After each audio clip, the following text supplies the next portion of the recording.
ನಮಸ್ಕಾರ, ನೀವು ನೋಡ್ತಾ ಇದ್ದೀರಾ ನ್ಯೂಸ್ ಫಸ್ಟ್. ನಾನು ವಿದ್ಯಶ್ರೀ. ಸಮಯ 5 ಗಂಟೆ ಆಯ್ತು. ಯೂಶುವಲ್ ಆಗಿ ಇಷ್ಟು ಹೊತ್ತಿಗೆ ನಾವು ಪಾರ್ಲಿಮೆಂಟ್ ಫೈಟ್ ಮಾಡ್ತಾ ಇದ್ವಿ. ಇವತ್ತು ಚರ್ಚೆಯ ವಿಚಾರ ಪಾರ್ಲಿಮೆಂಟೇ, ಬಟ್ ಫೈಟ್ ನಡೀತಾ ಇಲ್ಲ. ನಾನು ಹಾಗೆ ನನ್ನ ಸಹೋದ್ಯೋಗಿಗಳು ಎಲ್ಲರೂ ಕೂಡ ಒಂದಾಗಿ ನಿಮ್ಮ ಮುಂದೆ ಒಂದು ಇಂಟ್ರೆಸ್ಟಿಂಗ್ ವಿಚಾರವನ್ನ ಪ್ರಸ್ತುತಪಡಿಸುವವರಿದ್ದೇವೆ. ಚುನಾವಣೆ ಹತ್ರ ಬಂತು. ರಾಜ್ಯದ ಎಲ್ಲ 28 ಲೋಕಸಭಾ ಕ್ಷೇತ್ರಗಳಿಗೂ ನ್ಯೂಸ್ ಫಸ್ಟ್ನ ತಂಡ ಭೇಟಿಯನ್ನ ಕೊಟ್ಟಿದೆ. ಎಲ್ಲ ತಾಲೂಕು ಕೇಂದ್ರಗಳು, ಎಲ್ಲ ವಿಧಾನಸಭಾ ಕ್ಷೇತ್ರಗಳು, ಹಳ್ಳಿ ಗ್ರಾಮ, ಅದರ ಜೊತೆಗೆ ಹೊಲ ಗದ್ದೆ ಶಾಲೆ ಯಾವುದನ್ನೂ ಬಿಡದೆ ಪ್ರತಿಯೊಂದು ಕಡೆ ಹೋಗಿ ನಮ್ಮ ಪ್ರತಿನಿಧಿಗಳು, ನಮ್ಮ ಟೀಮ್ ಜನರನ್ನ ನಾವು ಮಾತನಾಡ್ಸಿದೀವಿ. ಹಳ್ಳಿ ಜನರನ್ನು ಮಾತನಾಡ್ಸಿದೀವಿ, ಪೇಟೆಯಲ್ಲಿರೋರನ್ನು ಮಾತನಾಡ್ಸಿದೀವಿ, ಕೆಲಸ ಮಾಡೋರನ್ನು ಮಾತನಾಡ್ಸಿದೀವಿ, ಕೆಲಸ ಇಲ್ಲದೆ ಅಲಿತಾ ಇರೋರನ್ನ ಅಥವಾ ಕೆಲಸಕ್ಕಾಗಿ ಹುಡುಕ್ತಾ ಇರೋರನ್ನು ಕೂಡ ಮಾತನಾಡ್ಸಿದೀವಿ, ತೀರಾ ಬಡತನದಲ್ಲಿರುವಂಥವರನ್ನು ಕೂಡ ಮಾತನಾಡ್ಸಿದೀವಿ, ತುಂಬಾ ವೆಲ್ ಸೆಟಲ್ಡ್ ಆಗಿರುವವರನ್ನು ಮಾತನಾಡ್ಸಿದೀವಿ, ಅನಕ್ಷರಸ್ಥರನ್ನು ಮಾತನಾಡ್ಸಿದೀವಿ, ಅಕ್ಷರಸ್ಥರನ್ನು ಮಾತನಾಡ್ಸಿದೀವಿ. ಎಲ್ಲರಿಂದ ಈ ಬಾರಿಯ ಲೋಕಸಭಾ ಚುನಾವಣೆಗೆ ಸಂಬಂಧಪಟ್ಟ ಹಾಗೆ ಅವರ ಅಭಿಪ್ರಾಯ ಏನು, ಅವರ ನಿರೀಕ್ಷೆ ಏನು, ಈ ಬಗ್ಗೆ ಮಾಹಿತಿಯನ್ನ ಪಡೆಯುವಂತಹ ಕೆಲಸವನ್ನ ನಿಮ್ಮ ನ್ಯೂಸ್ ಫಸ್ಟ್ ಟೀಮ್ ಮಾಡಿದೆ. ಈ ರೀತಿ ಜನರನ್ನ ಪ್ರಶ್ನೆ ಮಾಡುವಂತಹ ಸಂದರ್ಭದಲ್ಲಿ ನಾವು ಕಾಂಗ್ರೆಸ್ಗೆ ವೋಟ್ ಹಾಕ್ತೀವಿ, ಇಲ್ಲ ನಾವು ಬಿಜೆಪಿಗೆ ವೋಟ್ ಹಾಕ್ತೀವಿ, ಇಲ್ಲ ನಾವು JDSಗೆ ವೋಟ್ ಹಾಕ್ತೀವಿ, ಇಷ್ಟು ಮಾತ್ರ ಅಲ್ಲ, ಅಥವಾ ಮೋದಿ ಗ್ಯಾರಂಟಿ, ಕಾಂಗ್ರೆಸ್ ಗ್ಯಾರಂಟಿ, ಈ ವಿಚಾರಗಳು ಮಾತ್ರ ಅಲ್ಲ, ಇನ್ನು ಹಲವು ವಿಚಾರಗಳ ಬಗ್ಗೆ ಜನ ಮಾತನಾಡಿದ್ದಾರೆ. ಹಲವು ಸ್ವಾರಸ್ಯಕರ ವಿಚಾರಗಳ ಬಗ್ಗೆ ಜನ ಮಾತನಾಡಿದ್ದಾರೆ. ಅಂತಹ ಸ್ವಾರಸ್ಯಕರ ವಿಚಾರಗಳನ್ನ ನಮ್ಮ ಟೀಮ್ ಏನ್ ಕಾಣ್ತು ಗ್ರೌಂಡ್ ರಿಪೋರ್ಟ್ ಮಾಡುವಂತಹ ಸಂದರ್ಭದಲ್ಲಿ ಅದನ್ನ ನಿಮ್ಮ ಮುಂದಿಡುವಂತಹ ಕಾರ್ಯಕ್ರಮವೇ ಇದು ನಮ್ಮ ಕರ್ನಾಟಕ, ಇದು ನಮ್ಮ ಭಾರತ. ನಮ್ಮ ಇಡೀ ಟೀಮ್ನ ಒಂದ್ಸಲ ಸ್ಕ್ರೀನ್ ನಲ್ಲಿ ತೋರಿಸಬೇಕು ಅಂತ ಹೇಳಿ ಪ್ಯಾನಲ್ಗೆ ರಿಕ್ವೆಸ್ಟ್ ಮಾಡ್ಕೋತೀನಿ. ಸ್ಟುಡಿಯೋದಲ್ಲಿ ಚಂದ್ರಮೋಹನ್ ಇದ್ದಾರೆ, ಜೊತೆಗೆ ವಿಜಯ್ ವೀರಪ್ಪ ಇದ್ದಾರೆ, ಸಂದೇಶ್ ಇದ್ದಾರೆ, ಹಾಗೆ ಹರೀಶ್ ಕಾಕೋಡ್ ಇದ್ದಾರೆ, ಹಾಗೆ ಡಿಸ್ಟ್ರಿಕ್ಟ್ ನಿಂದ ನಮಗೆ ಹುಬ್ಳಿ ಧಾರವಾಡದಿಂದ ಪ್ರಕಾಶ್ ನುಲ್ವಿ ಕನೆಕ್ಟ್ ಆಗಿದ್ದಾರೆ, ಜೊತೆಗೆ ಮೈಸೂರಿನಿಂದ ರವಿ ಪಾಂಡವಪುರ ಇದ್ದಾರೆ, ಬೆಳಗಾವಿಯಿಂದ ಶ್ರೀಕಾಂತ್ ಕುಪ್ಪಗಡ್ಡಿ ಲೈವ್ ನಲ್ಲಿ ಜಾಯ್ನ್ ಆಗಿದ್ದಾರೆ. ನಮ್ಮ ಇಡೀ ಟೀಮ್ ನ ನೀವು ಗಮನಿಸ್ತಾ ಇದ್ದೀರಿ. ನಾವೆಲ್ಲರೂ ಕೂಡ 2-3 ಲೋಕಸಭಾ ಕ್ಷೇತ್ರಕ್ಕೆ ಹೋಗಿದ್ದೀವಿ. ದಕ್ಷಿಣ ಕರ್ನಾಟಕದ ಲೋಕಸಭಾ ಕ್ಷೇತ್ರಕ್ಕೂ ಹೋಗಿದ್ದೀವಿ, ಉತ್ತರ ಕರ್ನಾಟಕದ ಲೋಕಸಭಾ ಕ್ಷೇತ್ರಕ್ಕೂ ಹೋಗಿದ್ದೀವಿ. ಜನರನ್ನ ಮಾತನಾಡಿಸಿದೀವಿ. ಮಾತನಾಡಿಸುವಂತಹ ಸಂದರ್ಭದಲ್ಲಿ ನಮಗೆ ಹಲವು ವಿಚಾರಗಳು ಕಂಡು ಬಂತು, ಸ್ವಾರಸ್ಯಕರವಾದಂತಹ ವಿಚಾರಗಳು. ಮತದಾರರಾಗಿ ಅಥವಾ ಕರ್ನಾಟಕದ ಜನತೆಯಾಗಿ ನಾವೆಲ್ಲರೂ ತಿಳ್ಕೊಂಡಿರ್ಬೇಕಾದಂತಹ ಅಥವಾ ಬಹಳ ಆಸಕ್ತಿದಾಯಕ ಅಂತ ನಮ್ಗನ್ಸುವಂತಹ ವಿಚಾರಗಳು, ಅದನ್ನ ನಿಮ್ಮ ಮುಂದೆ ಪ್ರಸ್ತುತಪಡಿಸ್ತೀನಿ. ಅದರ ಜೊತೆಗೆ ನಮ್ಮೆಲ್ಲ ಟೀಮ್ ಮೇಟ್ಸ್ನ ನಾನು ಮಾತನಾಡಿಸ್ತಾ ಹೋಗ್ತೀನಿ. ಅವರ ಅಭಿಪ್ರಾಯ ಏನು ಅದನ್ನ ನಿಮ್ಮ ಮುಂದಿಡುವಂತಹ ಕೆಲಸವನ್ನ ಮಾಡ್ತೀನಿ. ಬಟ್ ಅದಕ್ಕೂ ಮೊದಲು ಒಂದಿಷ್ಟು ಜನ ಮಾತನಾಡಿರುವಂತಹ ಸ್ವಾರಸ್ಯಕರ ಬೈಟ್ಸ್ಗಳಿದ್ದಾವೆ, ಜನ ಮಾತನಾಡಿರುವಂತಹ ವಿಚಾರಗಳಿದ್ದಾವೆ. ಮೊದಲು ಅದನ್ನ ನೋಡ್ಕೊಂಡ್ ಬರೋಣ ಬನ್ನಿ. ಯಾಕೆ ಬಿಜೆಪಿಗೆ ಸಹಾಯ ಮಾಡ್ಬೇಕು? ಬಿಜೆಪಿ ಸಹಾಯ ಮಾಡಕಂದ್ರ ಅನುಕೂಲ ಐತಿ ನಮ್ಗ ರೈತರಿಗೆ. ಈಗ ಸಿದ್ದರಾಮಯ್ಯ ಅವ್ರ ಗ್ಯಾರಂಟಿಗಳು ಸಿಗ್ತಾ ಇದಾವ ನಿಮ್ಗೆ? ಇಲ್ಲ ಇಲ್ಲ ಬಿಜೆಪಿಗೆ ತಿನ್ನೋದು ಸಿದ್ದರಾಮಯ್ಯಿಂದ, ಹಾಕೋದು ಬಿಜೆಪಿಗೆ. ಆಯ್ತು ನೋಡಿ ಮುದುಕಿ, ಮುದುಕಿ ಬಾಯಿಲಿ ಏನ್ ಹಾಕಿದಾನ ಬಾ ನನ್ನ ಕೈಯಾಗ. ತಿನ್ನೋದು ಇದ್ರದ್ದು, ಹೇಳೋದು ಅದ್ರದ್ದು. ಸಿದ್ದರಾಮಯ್ಯ ಅಂತಂದ್ರ ಯಾವ್ದು ಕೋಟ್ ಹಾಕ್ತೀರಾ ನೀವು? ನಾವು ಎರಡಕ್ಕೂ ಹಾಕ್ತಿವಿ. ಈಗ ನಮ್ಮ ಮನೆಗೆ 4 ಜನ ಇರ್ತೀವ, ಅದ್ ಕೆಲ್ಡರ್ ಹಾಕ್ತಿವಿ. ಓ, ನೀವು ಈಗ ಎರಡಕ್ಕೂ ಇದ್ ಕೊಡ್ತೀರಾ, ನ್ಯಾಯ ಕೊಡ್ತೀರಾ? ಎರಡಕ್ಕೂ ಹಾಕ್ತಿವಿ. ಎರಡು ಪಕ್ಷದವ್ರಿಗೆ ಕೋಟ್ ಹಾಕ್ತೀರಾ? ನಾವು ಅಷ್ಟೇ 2 ಓಟ್ ಇದೆ, ನಮ್ದು ನಮ್ಮ ಮನೆಯವ್ರದು. ಅವ್ರಿಗೊಂದು ಇವ್ರಿಗೊಂದು ಹಾಕ್ತಿವಿ. ಓಕೆ, ಇಬ್ರಿಗೂ ಒಂದೊಂದು ಹಾಕ್ತಿವಿ. ಈಗ ಇಬ್ರಿಗೂ ದ್ರೋಹ ಮಾಡ್ಬಾರ್ದಲ್ವಾ, ಹಂಗಾಗಿ ಇಬ್ರಿಗೂ ಒಂದೊಂದು ಹಾಕ್ತಿವಿ. 15 ವರ್ಷದಿಂದ ಕುಡಿಯಾಕ ಕುಂತೀನಿ. ದಿವಸ 100 ರೂಪಾಯಿ ಕೊಡ್ತಿದ್ದೆ, ಈಗಿನಿಂದ 180 ರೂಪಾಯಿ ಆಗದ. ಕುಡಿಯೋದೇ ಬಿಟ್ಟಿವಿ. ಮತ್ತೆ ಒಂದು 3 ವಾರ ಆಯ್ತು. 15 ವರ್ಷದಿಂದ ಕುಡಿಯಾಕ ಕುಂತೀನಿ. ದಿವಸ 100 ರೂಪಾಯಿ ಕೊಡ್ತಿದ್ದೆ, ಈಗಿನಿಂದ 180 ರೂಪಾಯಿ ಆಗದ. ಕುಡಿಯೋದೇ ಬಿಟ್ಟಿವಿ. ಮತ್ತೆ ಒಂದು 3 ವಾರ ಆಯ್ತು. ನನಗೆ ಯಾರು ಅನ್ನ ಹಾಕಾಕತ್ತ ನೋಡು, ಅವ್ರಿಗೆ ಹಾಕ್ತೀನಿ. ಸರಿ, ಅನ್ನ ಯಾರು ಹಾಕಾಕತ್ತಾರ ಹಾಗಾದ್ರೆ? ಯಾರು ನಮ್ಗೆ ಗೊತ್ತು, ನಮ್ಮ ಸರ್ಕಾರ ನಮ್ಗೇನು ಗೊತ್ತು, ಕಲ್ತಿಲ್ಲ ಬಿಟ್ಟಿಲ್ರಿ. ನಮ್ಮದು ದುಡಿಬೇಕು, ನಾವು ತಿನ್ಬೇಕು. ಬಡ್ರು ನಮ್ಮ ಬಡ್ರು ನಮ್ಗೇನು ಸಹಾಯ ಮಾಡಿಲ್ರಿ ಸರ್ಕಾರ. ಈಗ ಸದ್ಯಕ್ಕೆ 6 ತಿಂಗಳಾಗ ಸಹಾಯ ಮಾಡಾಕತ್ತಿದ್ದು. ಮಳೆ ಇಲ್ಲ, ಬೆಳೆ ಇಲ್ಲ, ಊರೆಲ್ಲ ಬಿಟ್ಟು ಹೋದ್ರು ಸೊಸಿ ಮಕ್ಕಳು. ಹಿಂಗೈತಿ ನಮ್ಮ ಪರಿಸ್ಥಿತಿ. ಅದನ್ನು ಸಾಲಿ ಕಲ್ತೀರಿ ಇಷ್ಟ ಮಟ್ಟ. ಮುಖ್ಯಮಂತ್ರಿ ಆಯ್ತು, ಎಲ್ಲಾರ ಆಯ್ತು, ನೀವು ಹೇಳ್ದ ನಾವು ಕೇಳ್ತೀನಿ. ನಮ್ಗೆ ಗೊತ್ತಿಲ್ಲ. ಸಿದ್ದರಾಮಯ್ಯ ಯಾರು? ನನಗೆ ಗೊತ್ತಿಲ್ರಿ. ಗೊತ್ತಿಲ್ಲ. ಮೋದಿ ಯಾರು? ನಿಮಗೆಲ್ಲ ಗೊತ್ತಿರಿ. ಯಪ್ಪ, ಈ ಸಲ MP ಎಲೆಕ್ಷನ್ ಅಂದ್ರೆ ಲೋಕಸಭೆ ಎಲೆಕ್ಷನ್, ಯಾರು ಗೆಲ್ಬಹುದು? ಕಾಂಗ್ರೆಸ್. ಕಾಂಗ್ರೆಸ್ ಏಕೆ? ಆ ಸರಿ ಕಾಂಗ್ರೆಸ್ ಅಲ್ಲ. ಹಾಂ, ನಿಮ್ದು ಯಾವುದು? ಅಲ್ಲ, ಆ ಸಲ ಕಾಂಗ್ರೆಸ್ ಅಂದ್ರೆ ಅದು ರಾಜ್ಯ ಸರ್ಕಾರಕ್ಕಾದ ಚುನಾವಣೆ. ಈಗ ದೇಶದಲ್ಲಿ ಆಗಕ್ಕೆ ಚುನಾವಣೆ. ನಮಗೆ ಪಕ್ಷ ಇಲ್ಲ. ನಾವು ನಿಮ್ಮನ್ನು ಕೇಳೋದು ಕಾಂಗ್ರೆಸ್ ಬರ್ಬೋದಾ? ಕಾಂಗ್ರೆಸ್ ಮುಗಿತಪ್ಪ, ಎಂತ ಗೊತ್ತಿಲ್ಲ. ಬೆಂಗಳೂರು ಬಗ್ಗೆ ಪೂರ ಕಾಂಗ್ರೆಸ್ ಅಲ್ಲ. ಕಾಂಗ್ರೆಸ್ ಹಾಂ ಹಾಂ. ಯಾರು ನಿಂತಿದ್ದಾರೆ ಅಂತ ಗೊತ್ತಾ ಎಲೆಕ್ಷನ್ಗೆ? ಇಲ್ಲ ಇಲ್ಲ, ಅವಲ್ಲ ಸುಧೀರ ಪಂಚಾಯತ್ ಆಫೀಸ್. ಪಂಚಾಯತ್ ಆಫೀಸ್ ಅಲ್ಲ, ಇದು ದೇಶಕ್ಕೆ ನಡೆಯೋ ಎಲೆಕ್ಷನ್. ಜನರ ಮುಗ್ಧತೆಯನ್ನ ಗಮನಿಸಿದ್ರಿ, ಜೊತೆಗೆ ಜನರಿಗಿರುವಂತಹ ಪ್ರಶ್ನೆಗಳನ್ನ ಗಮನಿಸಿದ್ರಿ, ಜನ ತಮ್ಮ ಸಮಸ್ಯೆಯನ್ನ ಹೇಳಿದ್ದನ್ನ ಕೂಡ ಗಮನಿಸಿದ್ರಿ. ಈಗ ನನ್ನ ಜೊತೆ ಲೋಕಸಭಾ ಕ್ಷೇತ್ರಕ್ಕೆ ಹೋಗಿ ಗ್ರೌಂಡ್ ರಿಪೋರ್ಟ್ ಮಾಡ್ಕೊಂಡು ಬಂದಂತಹ ನನ್ನ ಸಹೋದ್ಯೋಗಿಗಳ ಅಭಿಪ್ರಾಯವನ್ನ ಅರಿಯುವಂತಹ ಸಮಯ. ಮೊದಲನೇದಾಗಿ ಹುಬ್ಬಳ್ಳಿ ಧಾರವಾಡಕ್ಕೆ ಹೋಗೋಣ. ಹುಬ್ಬಳ್ಳಿ ಧಾರವಾಡದಲ್ಲಿ ಪ್ರಕಾಶ್ ನುಲ್ವಿ ರೆಡಿ ಇದ್ದಾರೆ. ಪ್ರಕಾಶ್ ನುಲ್ವಿ ಸರ್, ಯಾವ ಕ್ಷೇತ್ರಕ್ಕೆ ಹೋಗಿ ಬಂದ್ರಿ? ನಿಮಗೆ ಸ್ವಾರಸ್ಯಕರವಾಗಿ ಅಲ್ಲಿ ಕಂಡಿದ್ದೇನು? ಜನ ಯಾವ ರೀತಿ ರಿಯಾಕ್ಟ್ ಮಾಡಿದ್ರು, ಅಥವಾ ಜನರ ಮೂಲ ಸಮಸ್ಯೆ ಏನು ಅಂತ ಅನ್ನಿಸ್ತು ನಿಮ್ಗೆ ಅಲ್ಲಿ ಹೋದಾಗ? ಪ್ರಕಾಶ್ ನುಲ್ವಿ ಸರ್.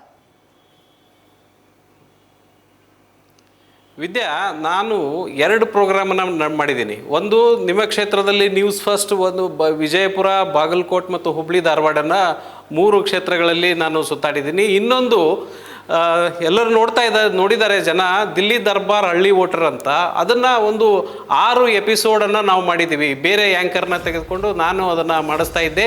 ಒಟ್ಟು ನನಗೆ ಇಡೀ ಉತ್ತರ ಕರ್ನಾಟಕದ ಬಹುತೇಕ ಭಾಗಗಳಲ್ಲಿ ನಾನು ಸುತ್ತಾಡಿದ್ದೀನಿ. ಬಹುತೇಕ ಭಾಗಗಳಲ್ಲಿ ಸುತ್ತಾಡಿದಾಗ ಕಂಡು ಬರೋದು ಅಂತಂದರೆ, ಯಾರು ಈ ಮುಗ್ಧ ಜನ ಇದ್ದಾರೆ ಅವರಿಗೆ ಈಗಾಗಲೇ ಬೈಟ್ಗಳಲ್ಲೂ ಕೂಡ ಪ್ಲೇ ಆಗಿದೆ, ಕ್ಯಾಂಡಿಡೇಟ್ಗಳೇ ಯಾರು ಅಂತ ಗೊತ್ತಿರಲ್ಲ. ನಮಗೆ ಹಿಂಗೆ ಹಾವೇರಿ ಜಿಲ್ಲೆಯಲ್ಲಿ ಒಂದು ಇನ್ಸಿಡೆಂಟ್ ನಡೀತು. ಯಾರಿಗೆ ಓಟ್ ಹಾಕ್ತೀರಿ ಅಂತ ನಾನು ಕೇಳಿದಂಥ ಸಂದರ್ಭದಲ್ಲಿ ಮೋದಿಗೆ ಅಂತಾರೆ.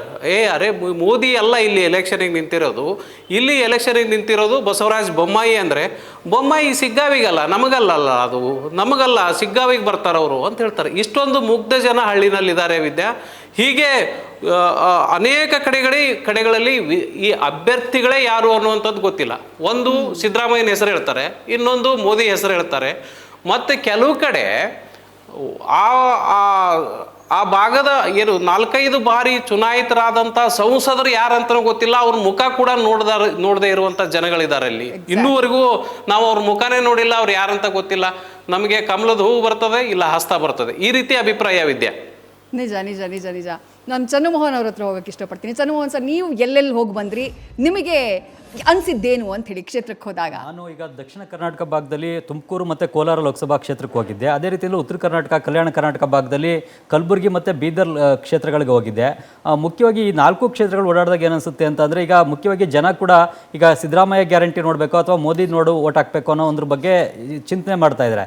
ಈಗ ಕೆಲವರು ಏನು ಹೇಳ್ತಾರೆ ಅಂತಂದರೆ, ಈಗ ಒಂದು ವರ್ಷ ಆಯಿತು ಸಿದ್ದರಾಮಯ್ಯ ಸರ್ಕಾರ ಬಂದು, ಅವ್ರು ಗ್ಯಾರಂಟಿ ಸ್ಕೀಮ್ಗಳು ಕೊಟ್ಟಿದ್ದಾರೆ. ಈಗ ಮಹಿಳೆಯರೆಲ್ಲ ಏನು ಹೇಳ್ತಾರೆ ಅಂದರೆ, ನಮಗೆ ಫ್ರೀ ರೇಷನ್ ಕೊಡ್ತಾ ಇದ್ದಾರೆ, ಓಡಾಡ್ಲಿಕ್ಕೆ ಫ್ರೀ ಬಸ್ ಕೊಟ್ಟಿದ್ದಾರೆ, ಜೊತೆಗೆ ಫ್ರೀಯಾಗಿ ಕರೆಂಟ್ ಕೊಡ್ತಾ ಇದ್ದಾರೆ. ಹಾಗಾಗಿ ನಾವೀಗ ಅದರ ಋಣ ಸಂದಾಯ ಮಾಡಬೇಕು ಅಂದರೆ ಕಾಂಗ್ರೆಸ್ ಓಟ್ ಹಾಕಬೇಕು ಅನ್ನೋ ಒಂದು ಭಾವನೆಯಲ್ಲಿ ಇದ್ದಾರೆ.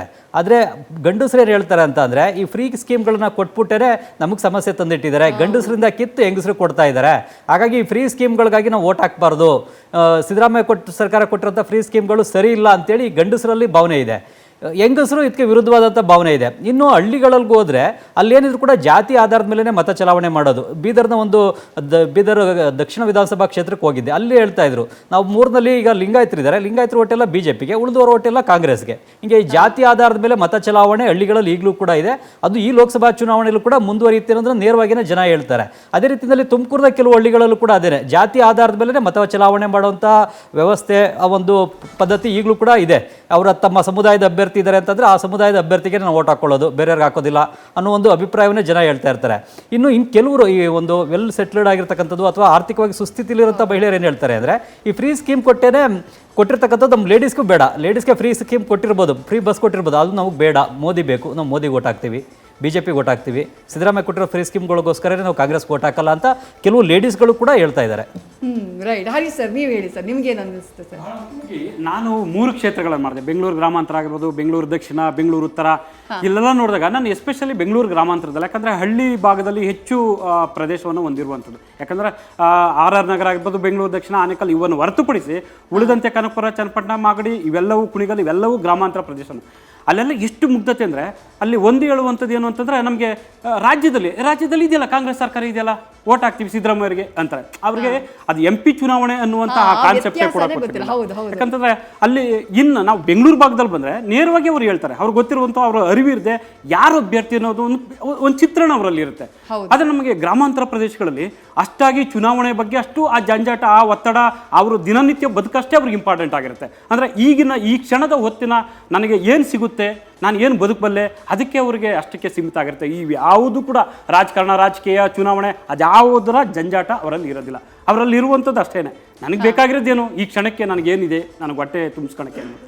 ಆದರೂ ಕೂಡ ಕೆಲವರು ಒಂದು ಮಾತು ಹೇಳ್ತಾರೆ, ನನಗೆ ಗ್ಯಾರಂಟಿ ಯೋಜನೆಗಳು ನನಗೆ ತುಂಬ ಅನುಕೂಲ ಆಗಿದೆ, ನನ್ನ ಜೀವನವನ್ನು ಬದಲಾಯಿಸಿದೆ, ನಮ್ಮ ಮನೆ ಕುಟುಂಬ ಸುಸ್ಥಿರವಾಗಿಗೊಳಿಸಿದೆ ಅಂತ ಹೇಳ್ತಾರೆ. ಇನ್ನು ಕೆಲವರು ಹೇಳ್ತಾರೆ, ರೇ ಸ್ವಾಮಿ ನಮ್ಗೆ ಏನ್ರಿ ಗಂಡಸರಿಗೆ ಏನ್ರಿ ಕೊಟ್ಟಿದ್ದಾರೆ, ಎಲ್ಲ ಹೆಂಗಸರು ಕೊಟ್ಟಿದ್ದಾರೆ, ಅವ್ರ ಹತ್ರ ಓಟ್ ಹಾಕ್ಸ್ಕೊಳ್ಳಿ, ಅವ್ರ ಹತ್ರ ಓಟ್ ಹಾಕ್ಸ್ಕೊಳ್ಳಿ, ಹೋಗ್ರಿ ಸ್ವಾಮಿ ಅವ್ರಿಗೆ ಕೊಟ್ಟಿದ್ರಲ್ಲ ಅವ್ರ ಹತ್ರನೇ ಹಾಕ್ಸ್ಕೊಳ್ಳಿ. ಸೊ ಈ ಥರದ್ದು ಅಂದರೆ ಒಂದು ಕಡೆ ಆ ಚುನಾವಣೆ ಅನ್ನುವಂತಹ ಪಿಕ್ಚರೈಸೇಷನ್ ಅವರಲ್ಲಿ ಅಷ್ಟಾಗಿಲ್ಲ ಅಂತದ್ದು. ಸೊ ಯಾಕಂದರೆ ಕಳೆದ ನಾವು ಮಾರ್ಚ್ 15 ತಾರೀಕು ಹೋಗಿದ್ವಂಥದ್ದು. ಬಟ್ ಈಗೀಗ ಸ್ವಲ್ಪ ಚುನಾವಣೆ ಅನ್ನುವಂಥದ್ದು ಹತ್ತಿರವಾಗಿದೆ. ಆದರೆ ಆ ಕ್ಷಣಕ್ಕೆ ಅದಿನ್ನೂ ಅಷ್ಟಾಗಿ ಇನ್ನೂ ಕಾಣಿಸ್ಕೊಂಡಿರಲಿಲ್ಲ ಜನರಲ್ಲಿ. ಈಗ ಅದು ಒಂದು ಹಂತಕ್ಕೆ ಹೋಗಿದೆ. ಆದರೆ ಕೇಂದ್ರದಲ್ಲಿ BJP ಬರಲಿ, ರಾಷ್ಟ್ರ ಸುದೃಢ ಆಗ್ಬೇಕಂದ್ರೆ ಮೋದಿ ಇರಬೇಕು, ನಮಗೆ ರಾಜ್ಯದಲ್ಲಿ ಅನ್ನಭಾಗ್ಯ ಸಿದ್ದರಾಮಯ್ಯ ಇರಲಿ, ಕಾಂಗ್ರೆಸ್ ಇರಲಿ, ಈ ಥರದ್ದು ರಾಜ್ಯಕ್ಕೆ ಬೇರೆ ಆಯ್ಕೆ ಇರಲಿ, ಕೇಂದ್ರಕ್ಕೆ ಬೇರೆ ಆಯ್ಕೆ ಇರಲಿ ಅಂತ. ಸೇಮ್ ನನಗೂ ತುಂಬಾ ಕಡೆ ಅದೇ ಒಪಿನಿಯನ್ ವ್ಯಕ್ತ ಆಯಿತು. ಮೈಸೂರಿಗೆ ಹೋಗಿ ಬರೋಣ. ಮೈಸೂರಿನಲ್ಲಿ ರವಿ ಪಾಂಡವಪುರ ಸರ್, ನೀವು 2-3 ಕಾನ್ಸ್ಟಿಟ್ಯೂಯೆನ್ಸಿಗೆ ಹೋದ್ರಿ, ನಿಮಗೆ ಏನು ಅನ್ನಿಸ್ತು? ಯಾವ ರೀತಿಯಾದಂತಹ ಅನುಭವ ಆಯಿತು ಗ್ರೌಂಡ್ನಲ್ಲಿ? ವಿದ್ಯಾ, ನಾನು ಮೈಸೂರು, ಮಂಡ್ಯ ಹಾಗೂ ಚಾಮರಾಜನಗರ 3 ಕಾನ್ಸ್ಟಿಟ್ಯೂನ್ಸಿಗೆ ಹೋಗಿದ್ದೆ. ಅದರಲ್ಲಿ ನನಗೆ ವೆರಿ ಇಂಟ್ರೆಸ್ಟಿಂಗ್ ಅನ್ನೋದು ಮಂಡ್ಯಕ್ಕೆ ಹೋದಾಗ ಫಸ್ಟು ಡೇನೇ ಶ್ರೀರಂಗಪಟ್ಟಣಕ್ಕೆ ಹೋಗಿದ್ದೆ. ಅಲ್ಲಿ ರಂಗನಾಥ ಸ್ವಾಮಿ ಟೆಂಪಲ್ ಎದುರುಗಡೆ ಒಬ್ಬ ಕುದುರೆ ಓಡಿಸ್ತಾನೆ, ಬಂದ. ಅವನ ಒಪಿನಿಯನ್ ತಗೋಬೇಕಿತ್ತು. ಅವನಿಗೆ ಲೋಗೋ ಹಿಡಿದೆ, ಹಣ ನೀವು ಕುದುರೆ ಮೇಲೆ ಹತ್ತಿದ್ರೆ ಮಾತ್ರ ನಾನು ಒಪಿನಿಯನ್ ಕೊಡ್ತೀನಿ ಅಂತ. ಏನೋ ಆಸೆ ಪಡ್ತಾವನೆ ಅಂದ್ಬಿಟ್ಟು ನಾನು ಕುದುರೆ ಮೇಲೆ ಹತ್ತಿದೆ. ಕುದುರೆ ಮೇಲೆ ಹತ್ತಿದ ತಕ್ಷಣ ಒಪಿನಿಯನ್ ತಗೊಳಕ್ಕೆ ಅಂತ ಹೋದೆ. ಅವನು ಒಪಿನಿಯನ್ ತಗೊಳ್ತೀನಿ, ಕುದುರೆ ಮೇಲೆ ಇಳಿದ ಮೇಲೆ ತಗೊಳ್ತೀನಿ, 100 ರೂಪಾಯಿ ಕೊಡಬೇಕು ಅಂತ ಅಂದ. ಅರೆ 100 ರೂಪಾಯಿ ಯಾಕೆ ನಿಂಗೆ ಕೊಡಬೇಕು ಅಂತಾರೆ, ನೀವು ಕೊಟ್ಟರೆ ಕೆಳಗಡೆ ಇಳಿಸ್ತೀನಿ ಅಂದರೆ ಇಳಿಸಲ್ಲ ಅಂತ. ನಾನು ಇನ್ನೇನು ವಿಧಿ ಇಲ್ಲ, ಅವ್ನು ಬಿಟ್ಟ ಕುದುರೆ ಮುಂದಕ್ಕೆ ಮೂವ್ ಆಗಕ್ಕೆ ಸ್ಟಾರ್ಟ್ ಆಯಿತು. ಭಯ ಶುರು ಆಯಿತು. ಸರಿ ಆಯಿತು 100 ರೂಪಾಯಿ ಕೊಡ್ತೀನಪ್ಪ ಅಂದ್ಬಿಟ್ಟು 100 ರೂಪಾಯಿ ಅವ್ನ ಕೈ ಕೊಟ್ಟೆ. ಕೊಟ್ಮೇಲೆ ಅವ್ನು ಕೆಳಗಡೆ ಕೇಳ್ದ, ಇಳಿಸಿದ್ಮೇಲೆ ನಿಮ್ಮ ಓಟ್ ಯಾರಿಗಪ್ಪ ಈಗ ಅಂದ. ಅದಕ್ಕೆ ಸರ್ ಅವತ್ತು ಡಿಸೈಡ್ ಮಾಡಿ ಹಾಕ್ತೀನಿ ಬಿಡಿ ಸರ್, ಇವತ್ತು ಯಾಕೆ ಸುಮ್ಮನೆ ಅಂತ ಅಂದ. ಇದೇ ಹಿಂಗೆ ಹೇಳ್ತಿದೆ ಅಂತ ಕೇಳಿದ್ರೆ ಇದೇ ಸರ್ ರಾಜಕಾರಣ ಅಂತ ಅಂದ. ಅವ್ನ ಉತ್ತರ ಹೆಂಗಿತ್ತು ಅಂದ್ರೆ ಮಾರ್ಮಿಕವಾಗಿತ್ತು. ನಮ್ಗೆ ಅದು ಅವತ್ತಿಗೆ ಫ್ಲಾಶ್ ಆಗ್ಲಿಲ್ಲ, ಎಷ್ಟು ಕ್ಲೆವರ್ಡ್ ಆಗಿದ್ದ ಅಂತಂದ್ರೆ ಹೇಳಕ್ಕೆ ಸಾಧ್ಯ.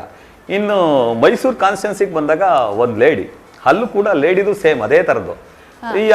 ನೀವು ಯಾರು ಓಟ್ ಹಾಕ್ತೀರಿ ಅಂದ್ರೆ ಇಂದಿರಾ ಗಾಂಧಿ ಪಕ್ಷಕ್ಕೆ. ಇಂದಿರಾ ಗಾಂಧಿ ಸದ್ಯಕ್ಕಿಲ್ಲ, ಈಗ ಕಾಂಗ್ರೆಸ್ ಪಕ್ಷದಲ್ಲಿ ಲಕ್ಷ್ಮಣ್ ಇದ್ದಾರೆ. ಅದೇ ರಾಜ್ರು ಮಗ ಇದ್ದಾರಲ್ಲ, ರಾಜ್ರು ಮಗಂಗೆ ಆಗ್ತೀನಿ ಅಂದ್ರು. ಅವ್ರು BJP ಅಂತಂದ್ರೆ ಅವ್ರಿಗೆ ಆಗ್ತೀನಿ ಅಂತಂತಾರೆ. ಅಂದ್ರೆ ಜನರು ಮುಗ್ಧತೆ ಎಷ್ಟೈತೆ ಅಂತಂದ್ರೆ ಹೇಳಕ್ಕೆ ಸಾಧ್ಯ ಅಷ್ಟಿತ್ತು. ಇನ್ನು ವೆರಿ ವೆರಿ ಇಂಟ್ರೆಸ್ಟಿಂಗ್ ಅಂದ್ರೆ ನನಗೆ ಸಿದ್ದರಾಮನುಂಡಿ, ಅಂದ್ರೆ ಕಳೆದ ಬಾರಿ ವಿಧಾನಸಭಾ ಚುನಾವಣೆಯಲ್ಲಿ ವರ್ಣಾಗ್ ಹೋಗಿದ್ದೆ. ಅಲ್ಲಿ ಸಿದ್ದರಾಮನುಂಡಿನಲ್ಲಿ ಯಾರು ಓಟು ಅಂತ ಕೇಳಿದಾಗ ಚಪ್ಪಲಿ ಬಿಟ್ಬಿಟ್ಟು ಕೈ ಮುಗಿತಿದ್ರು ಸಿದ್ದರಾಮಯ್ಯನವ್ರಿಗೆ ಅಂತ. ಆ ಥರದ ಇನ್ಸಿಡೆಂಟ್ ಈ ಸರಿ ಮೈಸೂರಿನಲ್ಲಿ ಆಯ್ತಿತ್ತು. ದೇವರಾಜ ಮಾರ್ಕೆಟು, ಟೀ ಅಂಗಡಿ ಅಲ್ಲೆಲ್ಲ ಹೋದಾಗ್ಲೆಲ್ಲ ಚಪ್ಪಲಿ ಬಿಟ್ಬಿಟ್ಟು ನಾವು ಯದುವೀರ್ಗೆ ಓಟ್ ಹಾಕ್ತೀವಿ ಅನ್ನೋ ಥರದಲ್ಲಿ ಫೀಲ್ ಮಾಡ್ತಿದ್ರು. ಅದೊಂದು ಚೂರು ಈ ಸರಿ ತುಂಬ ಇಂಟ್ರೆಸ್ಟಿಂಗ್ ಅನ್ನಿಸ್ತಿತ್ತು. ಇನ್ನು ಅದು ಬಿಟ್ಟು ಮಾಮೂಲಿ ಯಾರೇ ಕೇಳಿದ್ರು ಸಿದ್ದರಾಮಯ್ಯ ವರ್ಸಸ್ ಮೋದಿ ಇಷ್ಟೇ ಹೇಳ್ತಾರೆ ಹೊರತು ಲೋಕಲ್ ಕ್ಯಾಂಡಿಡೇಟ್ಗಳು ಯಾರು ಗೊತ್ತಿಲ್ಲ. ಈ ಥರದಲ್ಲಿ ಎಕ್ಸ್ಪೀರಿಯನ್ಸ್ ಆಗ್ತಿತ್ತು ವಿದ್ಯಾ. ರೈಟ್. ನಮ್ಮ ಪ್ರತಿನಿಧಿಗಳು, ನನ್ನ ಸಹೋದ್ಯೋಗಿಗಳು ಮಾತನಾಡೋದಕ್ಕೆ ರೆಡಿ ಇದ್ದಾರೆ. ಬಟ್ ಅದಕ್ಕೂ ಮೊದಲು ಮತ್ತಷ್ಟು ಬೈಟ್ಸ್ನ ನೋಡೋಣ. ಜನ ಏನು ಮಾತನಾಡಿದ್ರು ನಾವು ಹೋದಂತಹ ಸಂದರ್ಭದಲ್ಲಿ ಅಂತ ಹೇಳಿ ಮತ್ತಷ್ಟು ಬೈಟ್ಸ್ನ ನೋಡ್ಕೊಂಬರೋಣ ಬನ್ನಿ. ಏನೋ ಹೊಡಿಬೇಕು ನಾವು ಎಣ್ಣೆ ಹೊಡೆದು ಜೀವನ ಆಗಲ್ಲ. ಅವ್ನು ಎದಕ್ಕೆ ಮಾಡಕ್ಕೆ ನಮ್ಮ ಮಕ್ಕಳ ತಗೊಂಡೋಗಿ ಹೆಣ್ಮಕ್ಳಿಗೆ ಹಾಕೈತೆ ಬೆಳೆ ಕಾಳು ಬೀಸಿ ಗಂಡ ಹೆಂಡ್ರು ಹೊಡೆದಾಡ್ರಿ ಬನ್ನಿ ರಾತ್ರಿ ಅಲ್ಲ ಅಂತ ಹಚ್ಚಿದಾನ ಅಲ್ಲಿ. ಅಂಥ ರಾಜಕೀಯ ಎದಕ್ಕೆ ಮಾಡ್ಬೇಕು? ಮಾಡಂಗಿದ್ರೆ ನಿಯತ್ತ ಎಣ್ಣೆ ಹೊಡೆಯೋರಿಗೆ ಟ್ಯಾಕ್ಸ್ ಐತೆ. ಮೊದಲಿತ್ತು ರೇಟ್ ಇತ್ತು, ಒಂದು 100 ರೂಪಾಯಿ ಕ್ವಾರ್ಟರ್ ತನಕ. ಅದನ್ನು ಅಷ್ಟೇ ಕಂಟಿನ್ಯೂಸ್ ಆಗಿತ್ತು. ಈಗ ಹೆಣ್ಮಕ್ಳಿಗೆ 2,000 ಕೊಡ್ತಾನೆ ಅಂದೈತಲ್ಲ, ಹೆಣ್ಮಕ್ಳಿಗೆ 2,000 ಹಾಕಕ್ಕೆ ಹಚ್ಚಿದ. ಇಲ್ಲಿ ಐತೆ ನಮ್ದಾಗೈತಲ್ಲ, ಇಲ್ಲಿ ಹಾಕಿದ 50 ರೂಪಾಯಿ ಜಾಸ್ತಿ ಮಾಡಿದ. ಯಾವನಿಗೆ ಕೊಟ್ಟಾರ ಅವ್ರು? ಈಗ ಮತ್ತೆಲ್ಲ ಓಟಿಗೆ 500, 100, 200 ಸಾವಿರ ಕೊಡ್ತಾರೆ. ಈಗ ಮತ್ತೆ ಚುನಾವಣೆ ಬರ್ತಾ ಇದೆ, BJPನ ಕಾಂಗ್ರೆಸ್ ದುರ್ಗದಲ್ಲಿ ಏನು ಯಾವ್ದಕ್ಕೊಂದು ಹಾಕಿ ಯಾವ್ದು ಗೊತ್ತಿಲ್ಲ ನಮಗಿನ್ನ. ಊರಾಗ ಏನು ಹೇಳ್ತಾರೆ ಅದು ಮಾಡ್ತಾರೆ. ಊರಾಗ ಯಾರು ಹೇಳ್ತಾರೆ? ಯಜಮಾನ್ರು ಇಂಥವ್ರಿಗೆ ಮಾಡ್ರಪ್ಪ ಅಂದ್ರೆ ಮಾಡ್ತಾರೆ. ಹೌದಾ?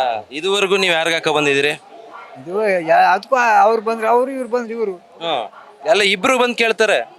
ಯಾರ್ಯಾರು ಒಬ್ರಿಗೆ ಹಾಕು, ಇಬ್ರಿಗೆ ಹಾಕಾಕತ್ತ, ಯಾರ್ಯಾರು ಒಬ್ರಿಗೆ ಹಾಕು. ಇನ್ನು ಡಿಸೈಡ್ ಮಾಡಿಲ್ಲ ನೀವು?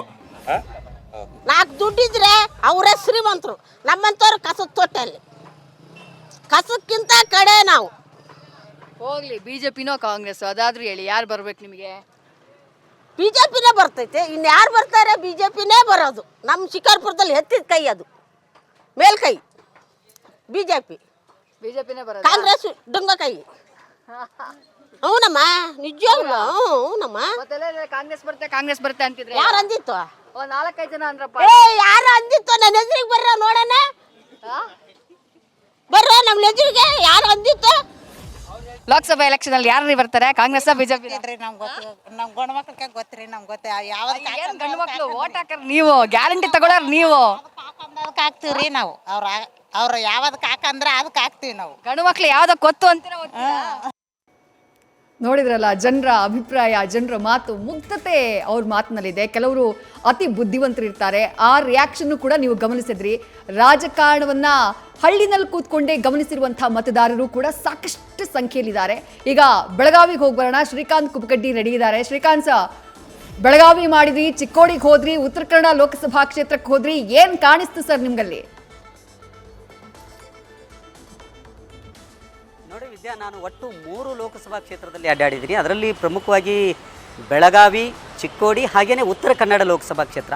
ನನಗೆ ಈ 3 ಕ್ಷೇತ್ರದಲ್ಲಿ ವಿಶೇಷ ಅನಿಸಿದ್ದು ಏನಂತಂದರೆ ಉತ್ತರ ಕನ್ನಡ ಲೋಕಸಭಾ ಕ್ಷೇತ್ರ.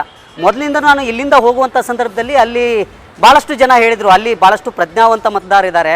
ಜೊತೆಗೆ ಅವರ ತಮ್ಮ ಏನು ಗೌಪ್ಯತೆ ಏನಿದೆ, ಮತದಾನದ ಗೌಪ್ಯತೆ, ಅದನ್ನು ಯಾವುದೇ ಕಾರಣಕ್ಕೂ ಅವರು ಹೊರಗಡೆ ಬಿಡೋದಿಲ್ಲ. ಜೊತೆಗೆ ಅವಳು ಭಾಳಷ್ಟು ಏನಂತಂದರೆ ಬುದ್ಧಿವಂತರು ಅನ್ನೋ ಮಾತನ್ನು ಹೇಳಿದರು. ಆದರೆ ನಾನು ಯಾವಾಗ ಯಲ್ಲಾಪುರ, ಸಿದ್ದಾಪುರ ಹಾಗೆಯೇ ಸಿರ್ಸಿಯಲ್ಲಿ ಇಳ್ಕೊಂಡೆ, ಅಲ್ಲಿ ಹೋದಂಥ ಸಂದರ್ಭದಲ್ಲಿ ಸುಮಾರು 150ಕ್ಕೂ ಹೆಚ್ಚು ಜನರನ್ನು ನಾನು ಅಲ್ಲಿ ಭೇಟಿ ಮಾಡಿದೆ.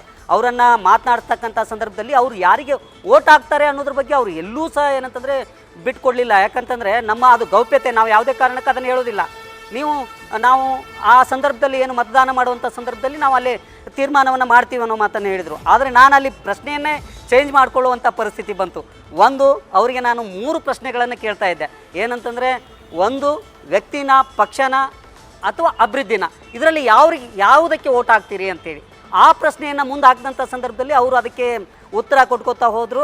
ಆ ಸಂದರ್ಭದಲ್ಲಿ ಬೇರೆ ಬೇರೆ ವಿಚಾರಗಳಿಗೆ ಸಂಬಂಧಪಟ್ಟಂತೆ, ಅಲ್ಲಿ ಲೋಕಲ್ ವಿಚಾರಕ್ಕೆ ಸಂಬಂಧಪಟ್ಟಂತೆ ಭಾಳಷ್ಟು ಗೊಂದಲಗಳು, ಅವೆಲ್ಲ ವಿಚಾರಗಳ ಬಗ್ಗೆ ಮಾತನಾಡಿದರು. ಮತ್ತು ಗ್ಯಾರಂಟಿ ಯೋಜನೆಗಳು, ಮೋದಿ ಗ್ಯಾರಂಟಿ, ಈ ವಿಚಾರಗಳ ಬಗ್ಗೆ ಭಾಳಷ್ಟು ಮಾತನ್ನು ಆಡಿದರು. ಆದರೆ ನನಗಲ್ಲಿ ಅನಿಸಿದ್ದು ಏನಂತಂದರೆ, ಅಲ್ಲಿ ಇರ್ತಕ್ಕಂಥ ಪ್ರಜ್ಞಾವಂತ ಜನ ಯಾವುದೇ ಕಾರಣಕ್ಕೂ ಸಹ ಅವರು ತಮ್ಮ ಗೌಪ್ಯತೆಯನ್ನು ಬಿಟ್ಟು ಕೊಡದೇ ಇರೋದು. ನಾನು ಯಾಕಂದರೆ ಉತ್ತರ ಕರ್ನಾಟಕ ಭಾಗದಲ್ಲಿ ಭಾಳಷ್ಟು ಕಡೆಗಳಲ್ಲಿ ನಾನು ಸುತ್ತಾಡ್ತೀನಿ, ವರದಿಗಳನ್ನು ಮಾಡ್ತೀನಿ. ಅಲ್ಲಿನ ಜನ ಹೋಗಿ ಕೇಳಿದಂಥ ಸಂದರ್ಭದಲ್ಲಿ ತಟ್ಟಂತೆ ಉತ್ತರ ಹೇಳ್ತಾರೆ. ಆದರೆ ಉತ್ತರ ಕನ್ನಡ ಲೋಕಸಭಾ ಕ್ಷೇತ್ರದ ಆ ಜನರ ಒಂದು ಏನು ಗೌಪ್ಯತೆ, ಮತದಾನದ ಗೌಪ್ಯತೆ ಏನು ವಿಚಾರ ಏನಿದೆ, ಅದು ನಿಜಕ್ಕೂ ನನಗೆ ಭಾಳಷ್ಟು ಕುತೂಹಲವನ್ನು ಮೂಡಿಸ್ತು. ಇದ್ರ ಜೊತೆಗೆ ನಾನು ಬೆಳಗಾವಿ ಲೋಕಸಭಾ ಮತ್ತು ಚಿಕ್ಕೋಡಿ ಲೋಕಸಭಾ ಕ್ಷೇತ್ರದಲ್ಲಿ, ಅದರಲ್ಲಿ ನಾನು ಬೆಳಗಾವಿ ಒಂದು ಬಸ್ ನಿಲ್ದಾಣದಲ್ಲಿ, ಜೊತೆಗೆ ಬೈಲಹೊಂಗಲದ ಒಂದು ಬಸ್ ನಿಲ್ದಾಣದಲ್ಲಿ 2 ಮಹಿಳೆಯರನ್ನು ಮಾತಾಡಿಸಿದೆ.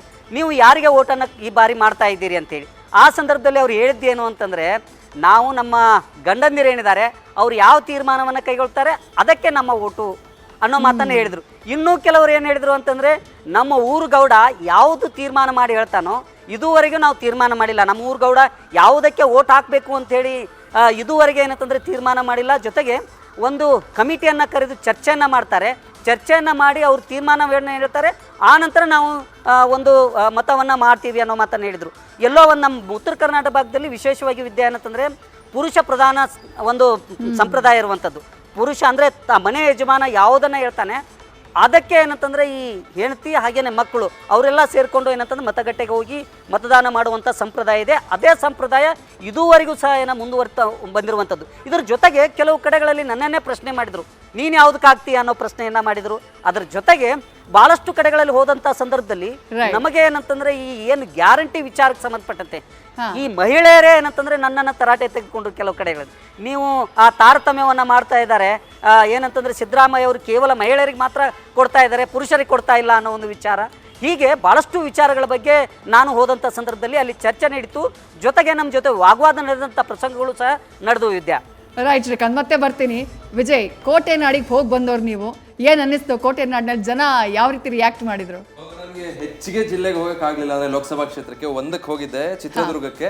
ಬಟ್ ಅದು 2 ಜಿಲ್ಲೆ ಕವರ್ ಆಗುತ್ತೆ. ಚಿತ್ರದುರ್ಗದಲ್ಲಿ 6 ಕ್ಷೇತ್ರ, ತುಮಕೂರಿಂದ 2 ಕ್ಷೇತ್ರ, ಶಿರಾ ಪಾವಗಡ ಕೂಡ ಅದಕ್ಕೆ ಬರುತ್ತೆ. ಸೊ ಒಟ್ಟು 8 ವಿಧಾನಸಭಾ ಕ್ಷೇತ್ರಗಳಲ್ಲಿ ನೋಡಿದೆ.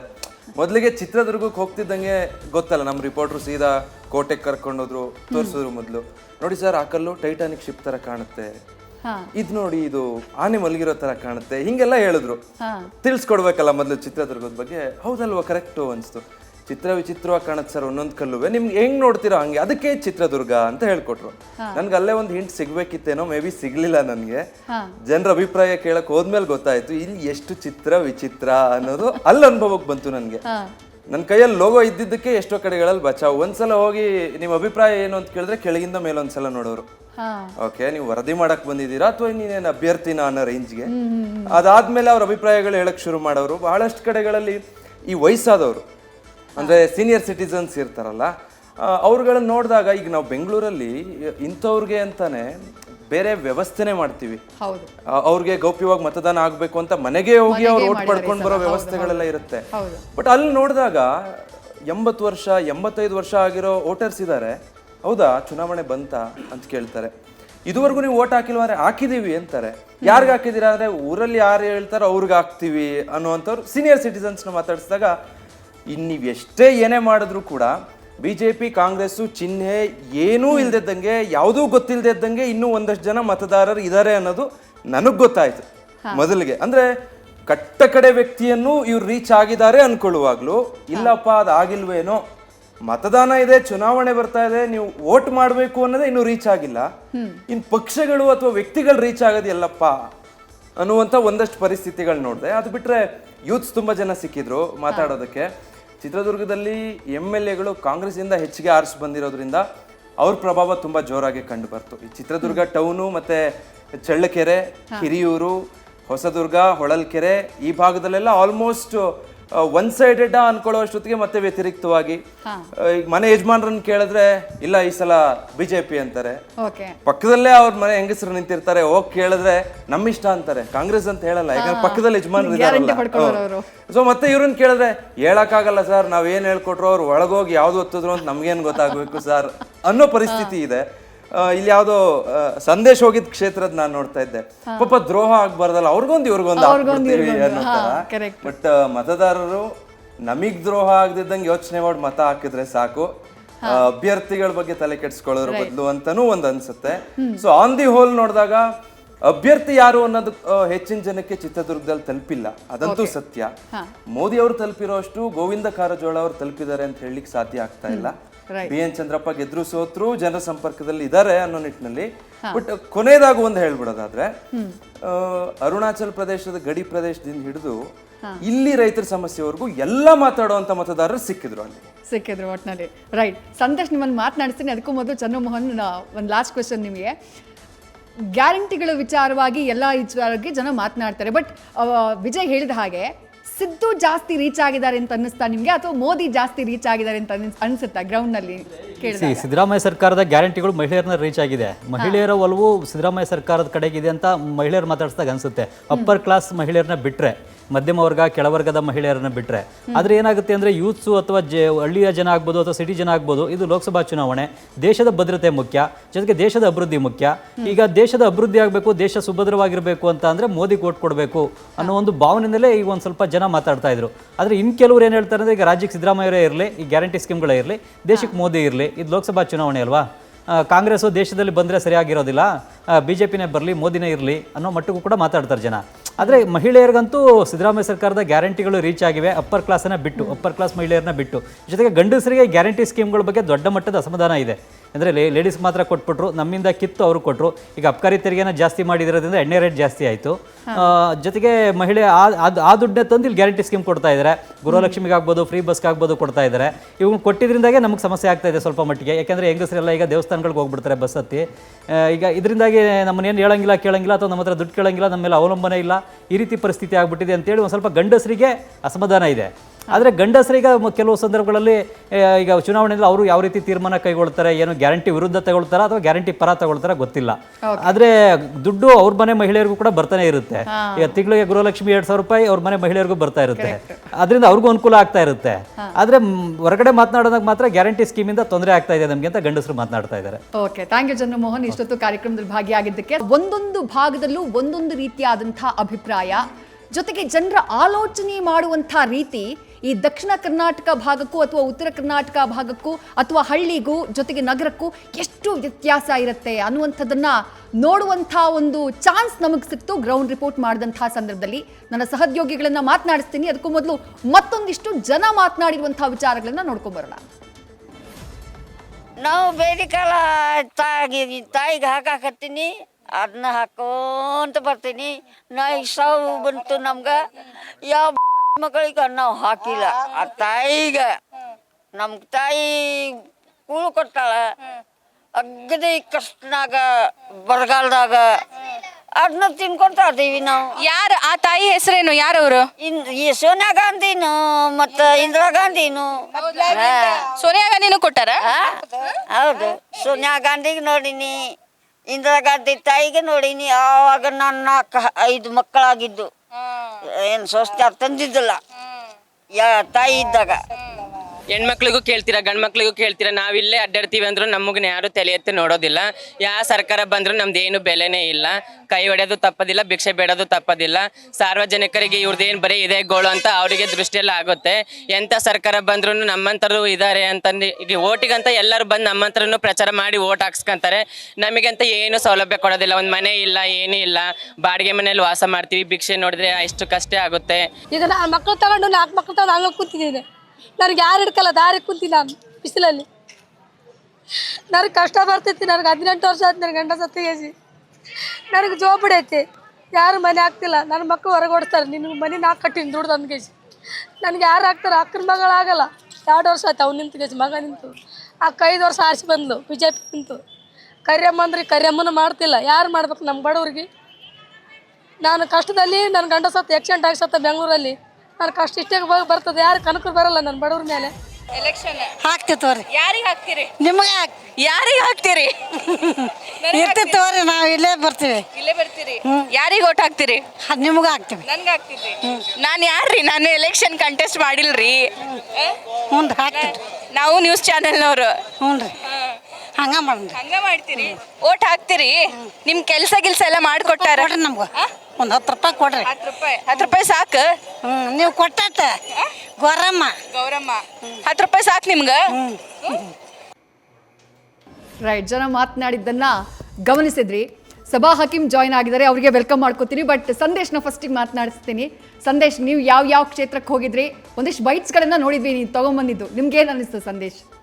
ಉದಯ, ನಾನು 3 ಕ್ಷೇತ್ರಕ್ಕೆ ಹೋಗಿದ್ದೆ. ಒಂದು ಹಾಸನ, ಮತ್ತೊಂದು ಕೊಪ್ಪಳ, ಮತ್ತೆ ಬಳ್ಳಾರಿ.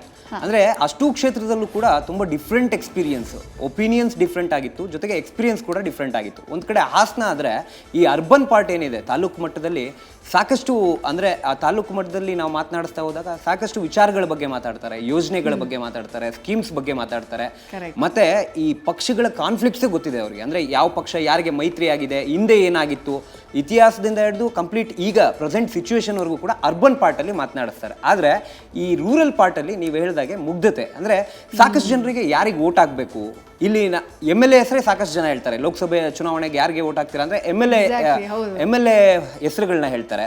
ಜೊತೆಗೆ ಆ ಒಂದು ಪಾರ್ಟಲ್ಲಿ ಏನಂದರೆ ಒಂದು ಕಡೆ ಅರ್ಬನ್ ಪಾರ್ಟಲ್ಲಿ ಆ ಥರ ಇದ್ದರೆ, ಮತ್ತೊಂದು ಕಡೆ ರೂರಲ್ ಪಾರ್ಟ್ಗಳಲ್ಲಿ ಈಗ ಒಂದು ಬೈಟ್ ಕೂಡ ನೋಡಿದ್ವಿ ಅದರಲ್ಲಿ. ಅಂದರೆ 4 ಓಟ್ ಇದೆ, 2 ಓಟ್ ಅವ್ರಿಗೆ ಹಾಕ್ತೀವಿ, 2 ಓಟ್ ಇವ್ರಿಗೆ ಹಾಕ್ತೀವಿ, ಯಾರಿಗೂ ಕೂಡ ಮೋಸ ಮಾಡಲ್ಲ ಅಂತ. ಅಂದರೆ ಅವರೆಲ್ಲ ಒಂದು ಕಡೆ ಮೊದಲಿಂದನೂ ಕೂಡ ಆ ಒಂದು ಪದ್ಧತಿಯಲ್ಲಿ ಬಂದುಬಿಟ್ಟಿದ್ದಾರೆ.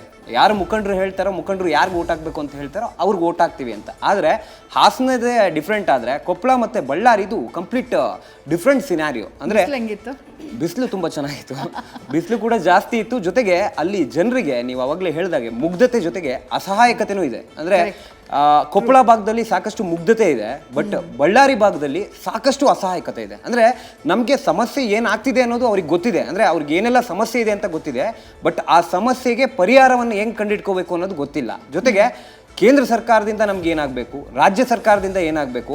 ಈಗ ಬಳ್ಳಾರಿ ಪಾರ್ಟ್ನಲ್ಲಿ ಕೆಲವೊಬ್ರು ಹೇಳ್ತಾ ಇದ್ರು, ಅಂದರೆ ರಾತ್ರಿ ಆಯಿತು ಅಂದರೆ ನಾವು ಮಾಡಿ ಮೇಲೂ ಕೂಡ ಮಲ್ಗೋಕ್ಕಾಗಲ್ಲ, ಬಾಯಿಗೆ ಧೂಳು ಬರ್ತಾ ಇದೆ ಅಂತ. ಅಲ್ಲಿ ಗಣಿ ದುಡ್ಡು ಇದೆ ಅನ್ನೋದನ್ನು ಹೊರತುಪಡಿಸಿದ್ರೆ ಅಭಿವೃದ್ಧಿ ವಿಚಾರದಲ್ಲಿ ಸಿಕ್ಕಾಪಟ್ಟೆ ಸಮಸ್ಯೆಗಳಾಗಿದೆ. ಹಾಗಾಗಿ ಜನರಿಗೂ ಕೂಡ ಅದೇ ಒಂದು ಅಸಹಾಯಕತೆ ಇರೋದು. ಇಲ್ಲಿ ಮಾತನಾಡಿದ್ರೆ ಯಾವ ಮುಖಂಡರು ಬಂದು ನಮ್ಮನ್ನು ಏನು ಪ್ರಶ್ನೆ ಮಾಡ್ತಾರೋ ಈ ರೀತಿಯ ಒಂದು ಮನಸ್ಥಿತಿ ಜನರಿಗೂ ಕೂಡ ಇದೆ. ಜೊತೆಗೆ ನಾನು ಬಳ್ಳಾರಿ ಭಾಗದಲ್ಲಿ, ಅಂದರೆ ಬಳ್ಳಾರಿ ಸಿಟಿಯಲ್ಲಿ ಕೌಲ್ ಬಜಾರ್ನಲ್ಲಿ ಹೋಗ್ತಿರ್ಬೇಕಾದ್ರೆ ಒಬ್ಬ ಹುಡುಗ ಬಂದು ನನಗೆ ಆಧಾರ್ ಕಾರ್ಡ್ ಕಳೆದೋಗಿದೆ ಮಾಡಿಸ್ಕೊಡಿ ಅಂತ ಕೇಳ್ತಾನೆ. ನನಗೆ ಯಾಕೆ ಹೇಳ್ತಿದ್ಯಪ್ಪ ಆಧಾರ್ ಕಾರ್ಡ್, ನೀವೇನಕ್ಕೆ ಬಂದಿದ್ದೀರಾ, ಎಲೆಕ್ಷನ್ಗೆ ಯಾರಿಗೆ ಓಟ್ ಹಾಕ್ತೀರಾ ಅಂತ ಕೇಳಕ್ಕೆ ಬಂದಿದೆ. ಮತ್ತು ಓಟ್ ಹಾಕಕ್ಕೆ ಹೋದಾಗ ಆಧಾರ್ ಕಾರ್ಡ್ ಕೇಳ್ತಾರೆ, ಕಳೆದೋಗಿದೆ ನಾನು ಮಾತಾಡ್ತೀನಿ, ಅವ್ರು ಮಾಡಿಸ್ಕೊಡ್ತಾರೆ. ಅಂದರೆ ಅವ್ರಿಗೆ ಯಾವ ರೀತಿ ಪ್ರೊಸೆಸ್ಗಳು ಗೊತ್ತಿಲ್ಲ. ಹಾಗಾಗಿ ಜನರಿಗೆ ಅಲ್ಲಿ ನಾಲೆಡ್ಜನ್ನು ಕೊಡುವಂಥ ಕೆಲಸವನ್ನು ಮುಖಂಡರುಗಳು ಕೂಡ ಮಾಡಿಲ್ಲ, ಯಾರು ಕೂಡ ಮಾಡಿಲ್ಲ. ಹಾಗಾಗಿ ಜನರಿಗೆ ಯಾರಿಗೆ ಓಟ್ ಹಾಕಬೇಕು ಅನ್ನೋ ಒಂದು ಮನಸ್ಥಿತಿ ಆಗಿರ್ಬೋದು, ಅಥವಾ ಅವರ ಒಪಿನಿಯನಲ್ಲಿ ಸಾಕಷ್ಟು ವ್ಯತ್ಯಾಸಗಳಿದ್ದಾವೆ. ಹಾಗಾಗಿ ಕೊಪ್ಪಳ ಮತ್ತು ಬಳ್ಳಾರಿ ಭಾಗದಲ್ಲಿ ಜನರು ಒಂದು ರೀತಿಯಲ್ಲಿ ಮಾತಾಡೋದಕ್ಕೆ ಸ್ವಲ್ಪ ಎದುರ್ತಾ ಇದ್ರು. ಅದು ಬಳ್ಳಾರಿ ಭಾಗದಲ್ಲಂತೂ ಒಪಿನಿಯನ್ನ ಶೇರ್ ಮಾಡ್ಕೊಳ್ಳೋದಕ್ಕೆ ಆಗ್ತಾ ಇರಲಿಲ್ಲ. ಯಾರೋ ಒಬ್ಬರು ಮಾತನಾಡಿದ್ರೆ ಅವ್ರು ಏನು ಮಾತಾಡಿದ್ರು ಅದೇ ಅಂತ ಹೇಳ್ತಾರೆ. ಅಂದರೆ ಅವ್ರಿಗೆ ಒಪಿನಿಯನ್ ಶೇರ್ ಮಾಡ್ಕೊಳ್ಳೋದಕ್ಕೂ ಕೂಡ ಒಂದು ರೀತಿಯಲ್ಲಿ ಅಸಹಾಯಕತೆ ಒಂದು ಕಡೆ ಆದರೆ ಆ ಮುಕ್ತ ಅವಕಾಶ ಇದೆಯೋ ಇಲ್ಲೋ ಅಂತ. ಯಾಕಂದರೆ ಮುಖಂಡರುಗಳಿಗೆ ಜಾಸ್ತಿ ಎದುರ್ತಾ ಇದ್ರು, ಪಕ್ಕದಲ್ಲೇ ಯಾರೋ ಮಾತಾಡ್ತಿದ್ರು. ಈಗ ನಾವು ಇವ್ರನ್ನ ಹೇಳಿದ್ರೆ ಮತ್ತೆ ಅವ್ರ ಮುಖಂಡರು ಬಂದು ನಮ್ಮನ್ನು ಪ್ರಶ್ನೆ ಮಾಡ್ತಾರೆ ಅಂತ. ಹಾಗಾಗಿ ಈ ಗ್ಯಾರಂಟಿ ಯೋಜನೆಗಳು, ಅಂದರೆ ಸಿದ್ದರಾಮಯ್ಯ ಅವ್ರ ಗ್ಯಾರಂಟಿ ಯೋಜನೆಗಳು ಗ್ರಾಮಾಂತರ ಭಾಗದಲ್ಲಿ ಸಾಕಷ್ಟು ಮಹಿಳೆಯರು ಅದ್ರ ಬಗ್ಗೆ ಮಾತನಾಡ್ತಾರೆ, ಅಂದರೆ ತಮ್ಗೆ ಎಷ್ಟು ಯೂಸ್ ಆಗ್ತಾ ಇದೆ ಅಂತ. ಆದರೆ ಅರ್ಬನ್ ಪಾರ್ಟಲ್ಲಿ ಕೆಲವೊಬ್ರು ಮಹಿಳೆಯರು ಮಾತನಾಡ್ತಾ ಹೋಗ್ತಾರೆ, ಅಂದರೆ ಅದರಿಂದ ನಮಗೇನು ಯೂಸ್ ಆಗಿಲ್ಲ, ನೋಡಬೇಕಾಗಿತ್ತು, ಸೂಕ್ಷ್ಮವಾಗಿ ಗಮನಿಸಿ ಯಾರಿಗೆ ಕೊಡಬೇಕು ಯಾರಿಗೆ ಕೊಡಬಾರ್ದು ಅನ್ನೋದು ನೋಡ್ಬೋದಾಗಿತ್ತು ಅಂತ ಹೇಳ್ತಾರೆ. ಜೊತೆಗೆ ಈ ಬಸ್ಗಳಲ್ಲಿ ಗಲಾಟೆಗಳಾಗ್ತವೆ, ಜೊತೆಗೆ ಸೀಟ್ಗಳು ಸಿಗಲ್ಲ. ಇದು ಬಹಳ ಜನ ಹೇಳಿದ್ದು. ಹೌದು, ಅಂದ್ರೆ ಸೀಟ್ಗಳು ಸಿಗದೆ ಇರೋದು ಸಾಕಷ್ಟು ಜನ ಈ ಅರ್ಬನ್ ಪಾರ್ಟ್ ಅಲ್ಲಿ ಯಾರು ಕೆಲಸಗಳಿಗೆ ಹೋಗ್ತಾ ಇರ್ತಾರೆ ಮಹಿಳೆಯರು, ಅವ್ರಿಗೆ ಸಾಕಷ್ಟು ಪ್ರಾಬ್ಲಮ್ ಆಗ್ತಿರೋದು. ಈಗ ಫ್ರೀ ಬಿಟ್ಟಿರೋದ್ರಿಂದ ಸಾಕಷ್ಟು ಜನ ಬರ್ತಾರೆ, ನಮಗೆ ದುಡ್ಡು ಕೊಟ್ಟರು ಕೂಡ ಕೂರಕ್ಕೆ ಸೀಟ್ ಸಿಗಲ್ಲ ಅನ್ನೋ ಮಾತನ್ನ ಹೇಳ್ತಾರೆ. ಅಂದ್ರೆ ಎಲ್ಲೊಂದ್ ಕಡೆ ಜನ ಅಸಹಾಯಕತೆ ಮುಗ್ಧತೆ ಎರಡೂ ಕೂಡ ಕೂಡಿದೆ. ಜೊತೆಗೆ ಗ್ಯಾರಂಟಿಗಳ ಬಗ್ಗೆ ಆಗಿರ್ಬೋದು ಅಥವಾ ಮೋದಿ ಅವ್ರ ಬಗ್ಗೆ ಅರ್ಬನ್ ಪಾರ್ಟ್ ಅಲ್ಲಿ ಗೊತ್ತಿದೆ, ಬಟ್ ರೂರಲ್ ಪಾರ್ಟ್ ಅಲ್ಲಿ ಅಭ್ಯರ್ಥಿಗಳು ಕೂಡ ಗೊತ್ತಿಲ್ಲ. ಆ ರೀತಿ ಇದೆ. ಡನ್. ಸಭಾ ಸಂದೇಶ್ ಒಂದು ವಿಚಾರನೂ ಪ್ರಸ್ತಾಪ ಮಾಡಿದ್ರು, ಅಭಿವೃದ್ಧಿ ವಿಚಾರನ ಅವ್ರು ಹೇಳ್ತಿದ್ರು. ಹಾಸನದಲ್ಲಿ ನೋಡಿದ್ದು ನಾನು ಕೊಪ್ಪಳ ಬಳ್ಳಾರಿ ಭಾಗದಲ್ಲಿ ನೋಡಿಲ್ಲ ಅಂತ. ನನ್ನ ಒಪಿನಿಯನ್ ಕೂಡ ಸೇಮ್. ನಾನು ಶಿವಮೊಗ್ಗ ಹಾಗೆ ಉಡುಪಿ ಚಿಕ್ಕಮಗಳೂರು ಎರಡು ಕಡೆ ಹೋಗಿದ್ದೆ. ಆ ಭಾಗದಲ್ಲಿ ಲಾಸ್ಟ್ ಟೈಮ್ ವಿಧಾನಸಭಾ ಕ್ಷೇತ್ರ ಮಾಡಿದಾಗಲೂ ಈ ಹಳೆ ಮೈಸೂರು ಭಾಗ ಹಾಗೆ ಆ ದಕ್ಷಿಣ ಕರ್ನಾಟಕದ ಭಾಗಗಳೆಲ್ಲ ನಾನು ಸುತ್ತಾಡಿದ್ದು. ಬಟ್ ಈಗ ನಾನು ಹೋಗಿದ್ದು ರಾಯಚೂರು ಲೋಕಸಭಾ ಕ್ಷೇತ್ರಕ್ಕೆ, ಇನ್ನೊಂದು ಎಕ್ಸ್ಟ್ರಾ ಉತ್ತರ ಕರ್ನಾಟಕ ನೋಡಲೇಬೇಕು ಅಂತ ನಾನು ಹೋಗಿದ್ದು. ಅಭಿವೃದ್ಧಿ ವಿಚಾರ ಅಂತ ಬಂದಾಗ ಎಷ್ಟು ಡಿಫ್ರೆನ್ಸ್ ಇದೆ ಅಂತ ನಂಗೆ ಅನ್ನಿಸ್ಬಿಡ್ತು, ಶಾಕ್ ಆಗ್ಬಿಡ್ತು. ನಿಮಗೆ ಈ ದಕ್ಷಿಣ ಕರ್ನಾಟಕ ಭಾಗದಲ್ಲಿ ಈ ತಾಲೂಕ್ ಸೆಂಟರ್ಸ್ ಹೆಂಗಿರ್ತವೆ ಅಥವಾ ಒಂದು ಹೋಬಳಿ ಸೆಂಟರ್ ಹೆಂಗಿರುತ್ತೆ, ಅದೇ ಉತ್ತರ ಕರ್ನಾಟಕ ಭಾಗದಲ್ಲಿ ಹೇಗಿರುತ್ತೆ ಅಂದ್ರೆ ಅಲ್ಲಿ ಅಭಿವೃದ್ಧಿನಿಲ್ಲ, ಒಂದು ನೆಟ್ಟಿಗೆ ಡಿವೈಡರ್ ಇಲ್ಲ, ಒಂದು ನೆಟ್ಟಿಗೆ ರೋಡ್ ಇಲ್ಲ, ಬಿಲ್ಡಿಂಗ್ಗಳಿಲ್ಲ, ಅಥವಾ ಯಾವುದೋ ಒಂದು ನಾವು ಇಲ್ಲಿ ಹೊಸ ಹೊಸ ಬಿಲ್ಡಿಂಗ್ಗಳನ್ನು ಗಮನಿಸ್ತೀವಿ ಅಥವಾ ಉದ್ಯೋಗಕ್ಕೆ ಬೇಕಾಗಿರುವಂತಹ ಕಟ್ಟಡಗಳು, ಆ ಥರದ್ದು ಏನೂ ಕಾಣಿಸಲ್ಲ ನಿಮಗೆ. ಜನ ತುಂಬಾ ತುಂಬಾ ಮುಗ್ಧರಾಗಿರ್ತಾರೆ. ನಿಮಗೇನು ಅನ್ನಿಸ್ತು ಅಂತ ಹೇಳಿ? ಡೆಫಿನೆಟ್ಲಿ ವಿದ್ಯಾ, ನಾನು ಉತ್ತರ ಕರ್ನಾಟಕದವಳೆ. ನಂದು ಹಾವೇರಿ ಡಿಸ್ಟ್ರಿಕ್ಕು. ಸೊ ನಾನು ಕೂಡ ನನಗೆ ಫಸ್ಟ್ ಕಳಿಸಿದ್ದು ಹಾವೇರಿ ಗದಗ ಲೋಕಸಭಾ ಕ್ಷೇತ್ರ ಮತ್ತು ದಾವಣಗೆರೆ ಲೋಕಸಭಾ ಕ್ಷೇತ್ರ. ನೀವು ಹೇಳಿದ್ದು ಎಕ್ಸಾಕ್ಟ್ಲಿ ರೈಟ್, 100% ಅಲ್ಲ 1000%. ಫಾರ್ ಎಕ್ಸಾಂಪಲ್, ನಾನು ಇದನ್ನು ಯಾವಾಗಲೂ ಕೂಡ ಫ್ರೆಂಡ್ಸ್ ಜೊತೆ ಇದ್ದಾಗ, ಈವನ್ ನಿಮ್ಮ ಜೊತೆಗೆ ಬೇರೆ ಸೀನಿಯರ್ ಜರ್ನಲಿಸ್ಟ್ಗಳ ಜೊತೆ ಚರ್ಚೆ ಮಾಡ್ತಿರ್ತೀನಿ. ಏನು ಅಂತಂದರೆ, ಈ ಹಾಸನ ಡೆವಲಪ್ಮೆಂಟ್ ಬಗ್ಗೆ ನೀವು ಹೇಳಿದ್ರಿ. ರೇವಣ್ಣನವರು ಅವರವ್ರ ಕಾನ್ಸ್ಟಿಟ್ಯುವೆನ್ಸಿಗಾಗಿರಬಹುದು ಅಥವಾ ರೇವಣ್ಣನಂಥ ರಾಜಕಾರಣಿಗಳಾಗಿರಬಹುದು ಬೇರೆ ಬೇರೆ ಭಾಗದಲ್ಲಿ ತುಂಬ ಚೆನ್ನಾಗಿ ಡೆವಲಪ್ ಮಾಡ್ಕೊಂಡಿದ್ದಾರೆ. ಮೈಸೂರು ರೋಡ್ ನೋಡಿದ್ರೆ ನಮಗೆಲ್ಲರಿಗೂ ಖುಷಿ ಆಗುತ್ತೆ. ಮೈಸೂರು ಸಿಟಿಯಲ್ಲಿರುವಂಥ ಅಥವಾ ಮೈಸೂರು ವಿಧಾನಸಭಾ ಕ್ಷೇತ್ರಗಳಲ್ಲಿರುವಂತಹ MLA ಗಳಾಗಿರಬಹುದು ಅಥವಾ MP ಆಗಿರಬಹುದು, ಅವ್ರು ತಗೊಂಡು ಬಂದಿದ್ದಾರಲ್ಲ, ಅದೇ ಸೇಮ್ ಕೆಲಸ, ಅದೇ ಸೇಮ್ MP ಮತ್ತು ಅವ್ರಿಗಿರುವಂತಹ ಫಂಡ್ ಬೇರೆ MP ಗಳಿಗೂ ಇರುತ್ತೆ. ಉತ್ತರ ಕರ್ನಾಟಕ ಭಾಗದಲ್ಲಿ ಅದು ಯಾಕೆ ಆಗಲ್ಲ? ಉತ್ತರ ಕರ್ನಾಟಕ ಭಾಗದ ಶಾಸಕರು ಅಷ್ಟೊಂದು ಗಮನ ಯಾಕೆ ಹರಿಸಲ್ಲ ಅನ್ನೋದು ದೊಡ್ಡ ಪ್ರಶ್ನೆಯಾಗಿ ಕಾಡುತ್ತೆ. ಸೊ ನೀವು ಹೇಳಿದ, ನಾವು ಬೆಂಗಳೂರಲ್ಲಿ ಇಲ್ಲಿ ಪ್ರತಿದಿನ ಕೂತ್ಕೊಂಡು ಬೆಂಗಳೂರು ಇನ್ನೂ ಡೆವಲಪ್ ಆಗಬೇಕು ಅಂತ ಹೇಳ್ತೀವಿ. ಜರ್ನಲಿಸ್ಟ್ಗಳಿಗೆ ಅದು ಸ್ಯಾಟಿಸ್ಫೈ ಮಾಡೋದೇ ಇಲ್ಲ. ಬಿಕಾಸ್ ನಾವು ಜನರ ಸ್ಥಿತಿ ಚೆನ್ನಾಗಿರಬೇಕು ಅಂತ ನೋಡ್ತೀವಿ. ಆದರೆ ಈ ಭಾಗವನ್ನು ಕಂಪೇರ್ ಮಾಡಿ ಉತ್ತರ ಕರ್ನಾಟಕ ಭಾಗ ಕಂಪೇರ್ ಮಾಡಿದರೆ ತುಂಬ ಬೇಜಾರಾಗುತ್ತೆ. ಅಲ್ಲಿ ಮೂಲಭೂತ ಸೌಕರ್ಯಗಳು ಇಲ್ಲ. ಡೆಫಿನೆಟ್ಲಿ. ಸೊ IT ಪಾರ್ಕ್ ಅನ್ನೋದು ಘೋಷಣೆಗಳಾಗ್ತವೆ ಹೊರತು ಎಲ್ಲ ಬಜೆಟ್ಸ್ಗಳಲ್ಲಿ ಅಲ್ಲಲ್ಲಿ ಇಂಪ್ಲಿಮೆಂಟ್ ಆಗೋದಿಲ್ಲ. For example Hubballi Dharwad IT park ಅಂತ ಘೋಷಣೆ ಆಯಿತು, ಅಲ್ಲಿ ಆಗಿಲ್ಲ. ಅಲ್ಲಿ ಜನ ಇನ್ನೂ ಕೂಡ ಸಮಸ್ಯೆಗಳನ್ನು ಎದುರಿಸ್ತಾ ಇದ್ದಾರೆ. ಸೊ ದಾವಣಗೆರೆಯಲ್ಲೂ ಕೂಡ ಅದಾಯಿತು. ಮಧ್ಯ ಕರ್ನಾಟಕ ಆಗಿದೆ, ಅಲ್ಲೊಂದು ಏರ್ಪೋರ್ಟ್ ಆಗಿಲ್ಲ ಅನ್ನೋ ಕೊರಗು ಅವರಲ್ಲಿದೆ. ಅದರ ಜೊತೆಗೆ ವಿದ್ಯಾ, ಸೊ ಆ ಭಾಗದ ಜನ ಮಾತಾಡ್ತಾರೆ, ನಾವು MBA ಮಾಡ್ತೀವಿ, ಎಂಜಿನಿಯರಿಂಗ್ ಮಾಡ್ತೀವಿ, ಮೆಡಿಕಲ್ ಮಾಡ್ತೀವಿ, ಎಲ್ಲ ನಾವು ಡಿಗ್ರಿ ತೊಗೊಂಡ್ಮೇಲೆ ನಾವು ಕೆಲಸಕ್ಕೆ ಹೋಗಬೇಕಾಗಿರೋದು ನಮ್ಮ ಮನೆ, ಮಠ, ಊರು, ಜಿಲ್ಲೆ ಬಿಟ್ಟು ಬೆಂಗಳೂರಿಗೆ ಯಾಕೆ ಅಂತ ಪ್ರಶ್ನೆ ಮಾಡ್ತಾರೆ. ಆ ಪ್ರಶ್ನೆಗಳಿಗೆ ಉತ್ತರ ಕೊಡಬೇಕಾಗಿರೋರು ಇದೇ ಜನಪ್ರತಿನಿಧಿಗಳು. ಅದರ ಜೊತೆಗೆ ನೀವು ಒಂದು ಬೈಟ್ ಕೇಳಿಸ್ಕೊಂಡ್ರಿ, ಜನ ನಾನಷ್ಟೇ ಅಲ್ಲ, ನಾವೆಲ್ಲರೂ ಕೂಡ ಎಲ್ಲ ಲೋಕಸಭಾ ಕ್ಷೇತ್ರಗಳಿಗೆ ಹೋದಂಥ ಟೈಮಲ್ಲಿ ನಮ್ಮ ಕೈ ನೋಡ್ತಿದ್ರು, ಇವ್ರೇನಾದ್ರೂ ಕೊಡಕ್ ಬಂದಿದ್ದಾರಾ ಅಂತ. ನನಗೆ ಒಬ್ರು ಅಜ್ಜಿ ಅವ್ರನ್ನ ಮಾತಾಡ್ಸಿದೀನಿ, ಶಿ ಇಸ್ ವೆರಿ ಇನ್ನೋಸೆಂಟ್. ಯಾರಿಗೆ ಓಟ್ ಹಾಕ್ತೀರಿ ಅಂತಂದ್ರೆ ನಿಮ್ಗ ಹಾಕ್ತೀನಿ ತಗೊಳ್ರಿ ಅಂತಂದ್ರೆ ಅವರು. ಅಂದ್ರೆ ಎಷ್ಟು ಡಿಪೆಂಡ್ ಆಗಿದ್ದಾರೆ ಅಂತಂದ್ರೆ ಈ ಎಲೆಕ್ಷನ್ಸ್ ಬರೋ ಟೈಮಲ್ಲಿ ಜನ ದುಡ್ಡಿಗೋಸ್ಕರ ಎಕ್ಸಾಕ್ಟ್ಲಿ ಕಾಯ್ತಾರೆ, ಯಾರಾದ್ರೂ ಬರ್ತಾರಾ ಕೊಡ್ತಾರಾ ಅಂತ ಅಂದು. ನಾವು ಹೋಗಿ ಪ್ರಶ್ನೆ ಕೇಳಿದಾಗ್ಲೂ ಕೂಡ ಆವಾಗಿಗೆ ಮಾತ್ರ ದುಡ್ಡು ಇಸ್ಕೋಬಾರ್ದು, ದುಡ್ಡು ಇಸ್ಕೊಳ್ಳಲ್ಲ ಅನ್ನೋ ಸ್ಟೇಟ್ಮೆಂಟ್ಸ್ಗಳನ್ನು ಕೊಡ್ತಾ ಇದ್ರು ಹೊರತು ಆಫರ್ ಬಂದಮೇಲೆ ಯಾರು ಜಾಸ್ತಿ ದುಡ್ಡು ಕೊಡ್ತಾರೋ ಅವರೇ ಗೆಲ್ತಾರೆ ಅನ್ನೋ ಸ್ಟೇಟ್ಮೆಂಟ್ಸ್ಗಳು ಬರ್ತಿತ್ತು. ಎಸ್, ಅದ್ರ ಜೊತೆಗೆ ಮತ್ತೊಂದು, ಈ ಕುಟುಂಬ ರಾಜಕಾರಣದಿಂದ ಎಲ್ಲ ಪಕ್ಷವನ್ನ ಬೆಂಬಲಿಸುವ ಜನ ಬೇಸತ್ತು ಹೋಗಿದ್ದಾರೆ. ಮಧ್ಯ ಕರ್ನಾಟಕ ಭಾಗದಲ್ಲಿ ನಾನು ಕಂಡಂತಹ ವಾಸ್ತವ ಚಿತ್ರಣ ಅದು. ರೈಟ್. ನೇರವಾಗಿ ಮೈಸೂರಿಗೆ ಹೋಗ್ಬಿಡ್ತೀನಿ, ರವಿ ಪಾಂಡವಪುರ ಹತ್ರ. ರವಿ, ಯಾರಿಗೆ ಮತ ಹಾಕ್ತೀರಿ ಅಂತ ಕೇಳಕ್ ಹೋದ್ರೆ ಕಂತೆ ನೋಟ್ ತೋರಿಸಿ ಬನ್ನಿ ಎಣ್ಣೆ ಹೊಡೆಯಕ್ಕೆ ಹೋಗೋಣ ಅಂತ ಯಾರೋ ಕರೆದ್ರಂತೆ ನಿಮ್ಮನ್ನ. ಹೌದಾ, ಏನಾಯ್ತು, ಆ ಘಟನೆನ ವಿವರಿಸಬಹುದಾ ಅಂತೇಳಿ?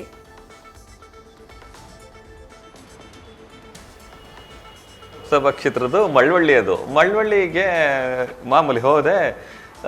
ಟೀ ಪಾಯಿಂಟ್ ಹತ್ರ ಜನಗಳು ತುಂಬ ಜನ ಇದ್ರು, ಮಾತಾಡಿಸ್ತಾ ಇದ್ದಾರೆ. ಟೀ ಪಾಯಿಂಟಲ್ಲಿ ಯಾರೇ ಕೇಳಿದ್ರು ಅದು ಮೂಲೆ ಮರ ಏಟು, ಓಟು, ನೋಟ್ ಕೊಟ್ಟವ್ರಿಗೆ ಈಗ ಡೈಲಾಗ್ ಹೊಡಿತಾ ಕೂತಿದ್ರು. ಒಬ್ಬ ವ್ಯಕ್ತಿ ಬ್ಯಾಗಲ್ಲಿ ತುಂಬ ದುಡ್ಡು ಇಟ್ಕೊಂಡ್ ಬರ್ತಾ ಇದ್ದ. ನಂಗೆ ದುಡ್ಡು ಅಂತ ಗೊತ್ತಿಲ್ಲ, ಹಂಗೆ ಫುಲ್ಲು ಸೈಲೆಂಟಾಗಿ ಬರ್ತಿದ್ದ. ನಾನು ನಮ್ಮ ಕ್ಯಾಮ್ರಾಮನ್ಗೆ ಫೋಕಸ್ ಮಾಡೋ ಒಂದು ಮಾತಾಡ್ಸೋದ ಅಂತ ಅಂದ್ಬಿಟ್ಟು ನಮ್ಮ ವಿನುಗೆ ಹೇಳ್ದೆ. ವಿನು ಇದನ್ನು ಸರಿ ಅಂದ್ಬಿಟ್ಟು ಆ ಕಡೆ ತಿರುಗಿಸ್ತಾ ನಾನು ಹಿಡ್ದೆ. ನಿಮ್ಮ ಓಟ್ ಯಾರಿಗೆ ಅಂದೆ. ಅಂದರು, ಸರ್ ನಿಮ್ಮ ಓಟ್ ಯಾರಿಗೆ ಸರ್ ಈ ಬಾರಿ, ಕಾಂಗ್ರೆಸ್ ಅಥವಾ ಮೈತ್ರಿ ಅಭ್ಯರ್ಥಿ ಅಂದೆ. ತೆಗ್ದ ಬ್ಯಾಗ್ ತೆಗ್ದನು, ದುಡ್ಡಿದೆ, ಬಾ ಎಣ್ಣೆ ಹೊಡಿಯಕ್ಕೆ ಹೋದ ಅಂತ. ಸರ್ ಏನು ಹೇಳ್ತಿದ್ರಿ ಒಂದು, ಬಾ ಗುರು, ಓಟು ರಾಜಕಾರಣ ಎಲ್ಲ ಇರಲಿ, ಬಾ ಎಣ್ಣೆ ಹೊಡಿಯಕ್ಕೆ ಹೋಗೋದ. ಸರ್ ಇದೇನು ಸರ್ ಇಷ್ಟೊಂದು ದುಡ್ಡು ಅಂದೆ. ಜಮೀನು ಮಾರವನೇ, ಬಾ ಮರೆಯ ನೀನು ಅಂದ. ಅರೆ ಜಮೀನು ಮಾಡ್ಬಿಟ್ಟು ಮನೆಗೆ ದುಡ್ಡು ತಗೊಂಡು ಹೋಗ್ಬೇಕಲ್ವ ಅದಕ್ಕೆ. ಎಣ್ಣೆ ದುಡ್ಡು ಖಾಲಿ ಆಗೋವರೆಗೂ, ಇಲ್ಲ ನಾನ್ ಟೈಟ್ ಆಗ್ಬೇಕು, ದುಡ್ಡು ಖಾಲಿ ಆಗ್ಬೇಕು, ಬಾ ಹೋಗೋಣ ಅಂತ ಅಂದ್ಬಿಟ್ಟು ಹಿಡ್ದೇ ಬಿಟ್ಟ. ಕೈ ಹಿಡ್ದು ಹೇಳ್ತಾವನೆ, ರೋಡಲ್ಲಿ ಬಿಡ್ತಾನೆ ಇಲ್ಲ. ಅಪ್ಪ ತಂದೆ ನಿನ್ ದಮ್ಮ ಐತಿ, ಕಾಲಿಗೆ ಬೆಳಗ್ಗೆ ಬಿಡ್ತೀನಿ ಬಿಡು ಅಂದ್ರೂ ಬಿಡ್ತಿಲ್ಲ. ಕೊನೆಗೆ ತಪ್ಪಿಸ್ಕೊಂಡ್ ಬರೋಷ್ಟಳ ಅರಸ ಆಯ್ತು. Same incident Chamarajanagar. ಅವ್ನು ನಮ್ಗೆ ಈ ಸೂರ್ಯವಂಶ ಫಿಲಮ್ ಅಲ್ಲಿ ದೊಡ್ಡಣ್ಣಂಗೆ ಬಸ್ಸಲ್ಲಿ ಸೀನ್ ತೋರಿಸ್ತಾನೆ, ಸೇಮ್ ಸೀನ್ ತೋರಿಸ್ಬಿಟ್ಟ. ಎಣ್ಣೆ ಹೊಡೆದವನೇ ಬದುಕಾಡು ಇದಾ ಕೂಡ ಬಾಡ ಅಂದ. ಯಾರು ಅಂತ ಸರಿ ಹೇಳೋಣ ನಿಮ್ಮ ಓಟ್ ಯಾರಿಗೆ ಅಂತ. ಚೆನ್ನಾಗಿದ್ದೀರಾ ಯಾವ್ದ ಅಣ್ಣ ಚೆನ್ನಾಗಿ ಅವನಿಗೆ ಹೇಳೋಣ ಅಂದೆ. ಅಕ್ಕೆ ಬಾಡ ಆಮೇಲೆ ಮಾತಾಡ್ದ ಆತ ಹಾಗೆ ಹೀಗೆ ಅಂತ ಡೈಲಾಗ್ ಹೊಡಿತಿದ್ದ. ಸರಿ ನಾನು ಯಾರು ಓಟ್ ಫಸ್ಟ್ ಹೇಳೋಣ ಸಾಕು ಅಂತಂದೆ. ನಾನು ಯಾವ ಬ್ರ್ಯಾಂಡು ಅಂತ ಕೇಳ್ಬಿಟ್ಟೆ, ಅದೇ ತಪ್ಪಾಗಿದ್ದು. ಬ್ರ್ಯಾಂಡ್ ಕೇಳೋಕ್ಕೆ ಬ್ರ್ಯಾಂಡೆಡಾ ನಿಂಗೂ ಗೊತ್ತಾಗಿದೆ ಬಾ ಅಂತ ಅಂದ್ಬಿಟ್ಟು ಹೆಗ್ಲ ಮೇಲೆ ಕೈ ಹಾಕಬಿಟ್ಟ. ಬಿಡ್ತಾನೆ ಇಲ್ಲ. ನಿನ್ನ ದಮ್ಮ ಅಂತೀನಿ ಬಿಡು ಅಂತ ಅಂದರೆ ಅಳಕ್ಕೆ ಸ್ಟಾರ್ಟ್ ಮಾಡ್ಬಿಟ್ಟ. ಏನು ತುಕ್ಕಡಿಸ್ಕೊಂಡು ಹೇಳ್ತಾವನೆ, ಹಾಗೆ ಹೀಗೆ ಅಂತ. ಏನು ನಿನ್ನ ಪ್ರಾಬ್ಲಮ್ ಏನು ಹೇಳಪ್ಪ ಅಂದರೆ, ಏನೂ ಇಲ್ಲ ಅಣ್ಣ ಏನೂ ಇಲ್ಲ ಅಂತ. ಕೊನೆಗೆ 100 ರೂಪಾಯಿ ಕೇಳ್ದ. ಅಪ್ಪ ನನ್ನ ಬಿಟ್ರೆ ಸಾಕು ಅನ್ನೋ ಲೆವೆಲ್ಗೆ ಆ 2 ಎಕ್ಸ್ಪೀರಿಯನ್ಸಲ್ಲಿ ತೋರಿಸಿದ್ರು. ಇನ್ನು ಇದರಲ್ಲಿ ಚಾಮುಂಡಿ ಬೆಟ್ಟದಲ್ಲಿ ಒಂದು ಇನ್ಸಿಡೆಂಟ್ ಆಯ್ತು. ಅಲ್ಲಿ ಒಬ್ಬ ತಾತಪ್ಪ ಬಂದರು, ಒಪಿನಿಯನ್ ಕೇಳಿದೆ. ಒಪಿನಿಯನ್ ಮಾತಾಡಿದರು. ಯಾರಿಗೆ ಓಟು, ಒಂದು ಪಕ್ಷಕ್ಕೆ ಕೇಳಿದ್ರು. ಪಕ್ಷಕ್ಕೆ ಯಾಕೆ ಅಂತಂದರೆ ಅವ್ರು ರೀಸನ್ ಹೇಳಿದ್ರು. ರೀಸನ್ ಎಲ್ಲ ಹೇಳ್ಬಿಟ್ಟು ಬಂದಮೇಲೆ ಟಿ ವಿಲಿ ಬಂದದಪ್ಪ ಅಂತಂದರು. ಟಿ ವಿಲಿ ಬರುತ್ತೆ ಅಂದೆ. ಟಿ ವಿಲಿ ಬರುತ್ತಾ, ಡಿಲೀಟ್ ಮಾಡಿ ಫಸ್ಟ್ ಹಂಗಾರೆ ಡಿಲೀಟ್ ಮಾಡು ಅಂತ. ಅರೆ ಡಿಲೀಟ್ ಯಾಕೆ ಮಾಡಬೇಕು, ನಾನು ಮಾಡಲ್ಲ ಅಂತ. ಡಿಲೀಟ್ ಮಾಡಿಲ್ಲ ಕ್ಯಾಮ್ರಾ ಕೆಚ್ಚಾಕ್ತೀನಿ ಅಂತ. ಅರೆ ಯಾಕೆ ಹೇಳಿ ಅಂತ ಅಂದರೆ, ಟಿ ವಿಲಿ ಏನಾದರೂ ಬಂದರೆ ಹಿಂದೊಂದು ದಿನ ಬರ್ತಾರೆ ಓಟ್ ಹಾಕಕ್ಕೆ, ಓಟ್ ಕೇಳೋಕ್ಕೆ ಅಂತ ಹೇಳಿ. ಅವ್ರು ಕೊಡೋ ಕಾಸ್ಗೆ ನೀನು ಮಣ್ಣಾಕ್ತಿ. 2,000 ರೂಪಾಯಿ ಬಂದಿತ್ತು, ಅದನ್ನೂ ಹಾಳು ಮಾಡ್ತಿಲ್ಲಪ್ಪ. ಅವ್ರು 2,000 ಕೊಡ್ತಾರೆ. ನಡಿ ನೀನು ಫಸ್ಟು ಡಿಲೀಟ್ ಮಾಡೋದ ಅಂತ ಅಂದ್ಬಿಟ್ಟು ಖುದ್ದು ನಿಲ್ಲಿಸಿ ಡಿಲೀಟ್ ಮಾಡಿಸ್ತಾ. ಇಲ್ಲಾಂದ್ರೆ ಹೊಡೆಯುವ ನಮಗೆ. ಅಂಥದ್ದೊಂದು ಎಕ್ಸ್ಪೀರಿಯನ್ಸ್ ಅಲ್ಲೂ ಆಯಿತು. ಇನ್ನು ಕೆರೆಗೋಡು ಮಂಡ್ಯದಲ್ಲಿದೆಯಲ್ಲ, ಅಲ್ಲಿ ಗಲಾಟೆ ಇತ್ತು ಹಿಂದೂ ಈಗ ಹನುಮದ್ ವಜ್ಜದ್ದು. ಆ ಊರಲ್ಲಿ ಹೆಂಗಿರೋದು ಎಕ್ಸ್ಪೀರಿಯನ್ಸ್ ಅಂತ ಹೇಳ್ಬಿಟ್ಟು ಆ ಊರನ್ನ ಕೇಳಕ್ಕೆ ಅಂತ ಸ್ಟಾರ್ಟ್ ಮಾಡಿದೆ. ಈಗ ಹೆಂಗಿರೋದು, ತಣ್ಣಗಾಗಿದ್ದದ ಗಲಾಟೆ ಎಲ್ಲ ಹೆಂಗೆ ಅಂತ ಸ್ಟಾರ್ಟಿಂಗು. ಅದಕ್ಕೆ ಆ ಸುಮಕನೋ, ಈ ಕುಮಾರಣ್ಣನೋ, ಈ ನಿಖಿಲಣ್ಣನೋ, ಈ ಅಂಬರೀಷ್ ಅಣ್ಣ, ಹಿಂಗೆ ಡೈಲಾಗ್ ಸ್ಟಾರ್ಟ್ ಅದು. ನಾನು ಕೇಳ್ತಿರೋದೇನು, ನೀನು ಹೇಳ್ತಿರೋದೇನಪ್ಪ, ಜಗಳ ಏನಾದ್ರು ಆಯ್ತಿದ್ಯಾ, ಈಗೇನು ಕರೆಕ್ಟ್ ಆಗಿದೆಯಾ ಎಲ್ಲ ಊರಲ್ಲಿ ಅಂತಕ್ಕೆ ಎಲ್ಲ ಇರ್ಲಿ ಬೈಲಿ ನಿಂಗೆ ರಾಜಕಾರಣ ಪಠ ಮಾಡ್ಕೊಡ್ತೀನಿ ಅಂತ ಅಂದ್ರು. ನಾನು ಅವಾಗ ಗುರು ನಾನು ಇದೆ ಪಾಂಡವಪುರ ಅಂತ ಅಲ್ಲಿ ಬಾರಿ ಕರೆದ್ರಲ್ಲ ಅದು ಅಲ್ಟಿಮೇಟ್. ನಮ್ ಯಾರಿಗೂ ಈ ತರದ ಆಫರ್ ಸಿಕ್ಕಿಲ್ಲ. ಮೋಸ್ಟ್ಲಿ ಕಳೆ ಇದೆ ಸರ್ ನಿಮ್ಗೆ, ನಿಮಗೆ ಮಾತ್ರ ಆಫರ್ ಆಗಿದೆ. ಪ್ರಕಾಶ್ ಸರ್ ಹತ್ರ ಹೋಗೋಣ ಒಂದೇ ಸೆಕೆಂಡ್. ಪ್ರಕಾಶ್ ನಲ್ವಿ ಸರ್, ನಿಮ್ಗೆ ಏನಾದ್ರು ಇಂಥ ಅನುಭವ ಆಯ್ತಾ ಸರ್? ಪ್ರಕಾಶ್ ನಲ್ವಿ ಸರ್, ನಿಮ್ಮನ್ನ ಯಾರಾದ್ರೂ ಹಿಂಗ್ ಹಿಡ್ಕೊಂಡ್ಬಿಟ್ರಾ? ಅಲ್ಲ ವಿದ್ಯೆ, ಆ ರೀತಿ ಕರೆದ್ರೆ ಅವ್ನು ತಪ್ಪಿಸ್ಕೊಂಡು ಬಂದಿದ್ದಾನೆ, ನಾನು ಹೋಗ್ತಿದ್ನೇನೋ ಮೋಸ್ಟ್ಲಿ. ಆದ್ರೆ ಆದ್ರೆ ವಿದ್ಯೆ ಇಲ್ಲೊಂದು ನಾನು ಮುಖ್ಯವಾಗಿ ಮೆನ್ಷನ್ ಮಾಡ್ಬೇಕಾಗಿದ್ದು, ಕ್ವಿಕ್ ಸರ್ ಎಲ್ಲರಿಗೂ ಮೆನ್ಷನ್ ಮಾಡ್ಬೇಕಾಗಿದೆ.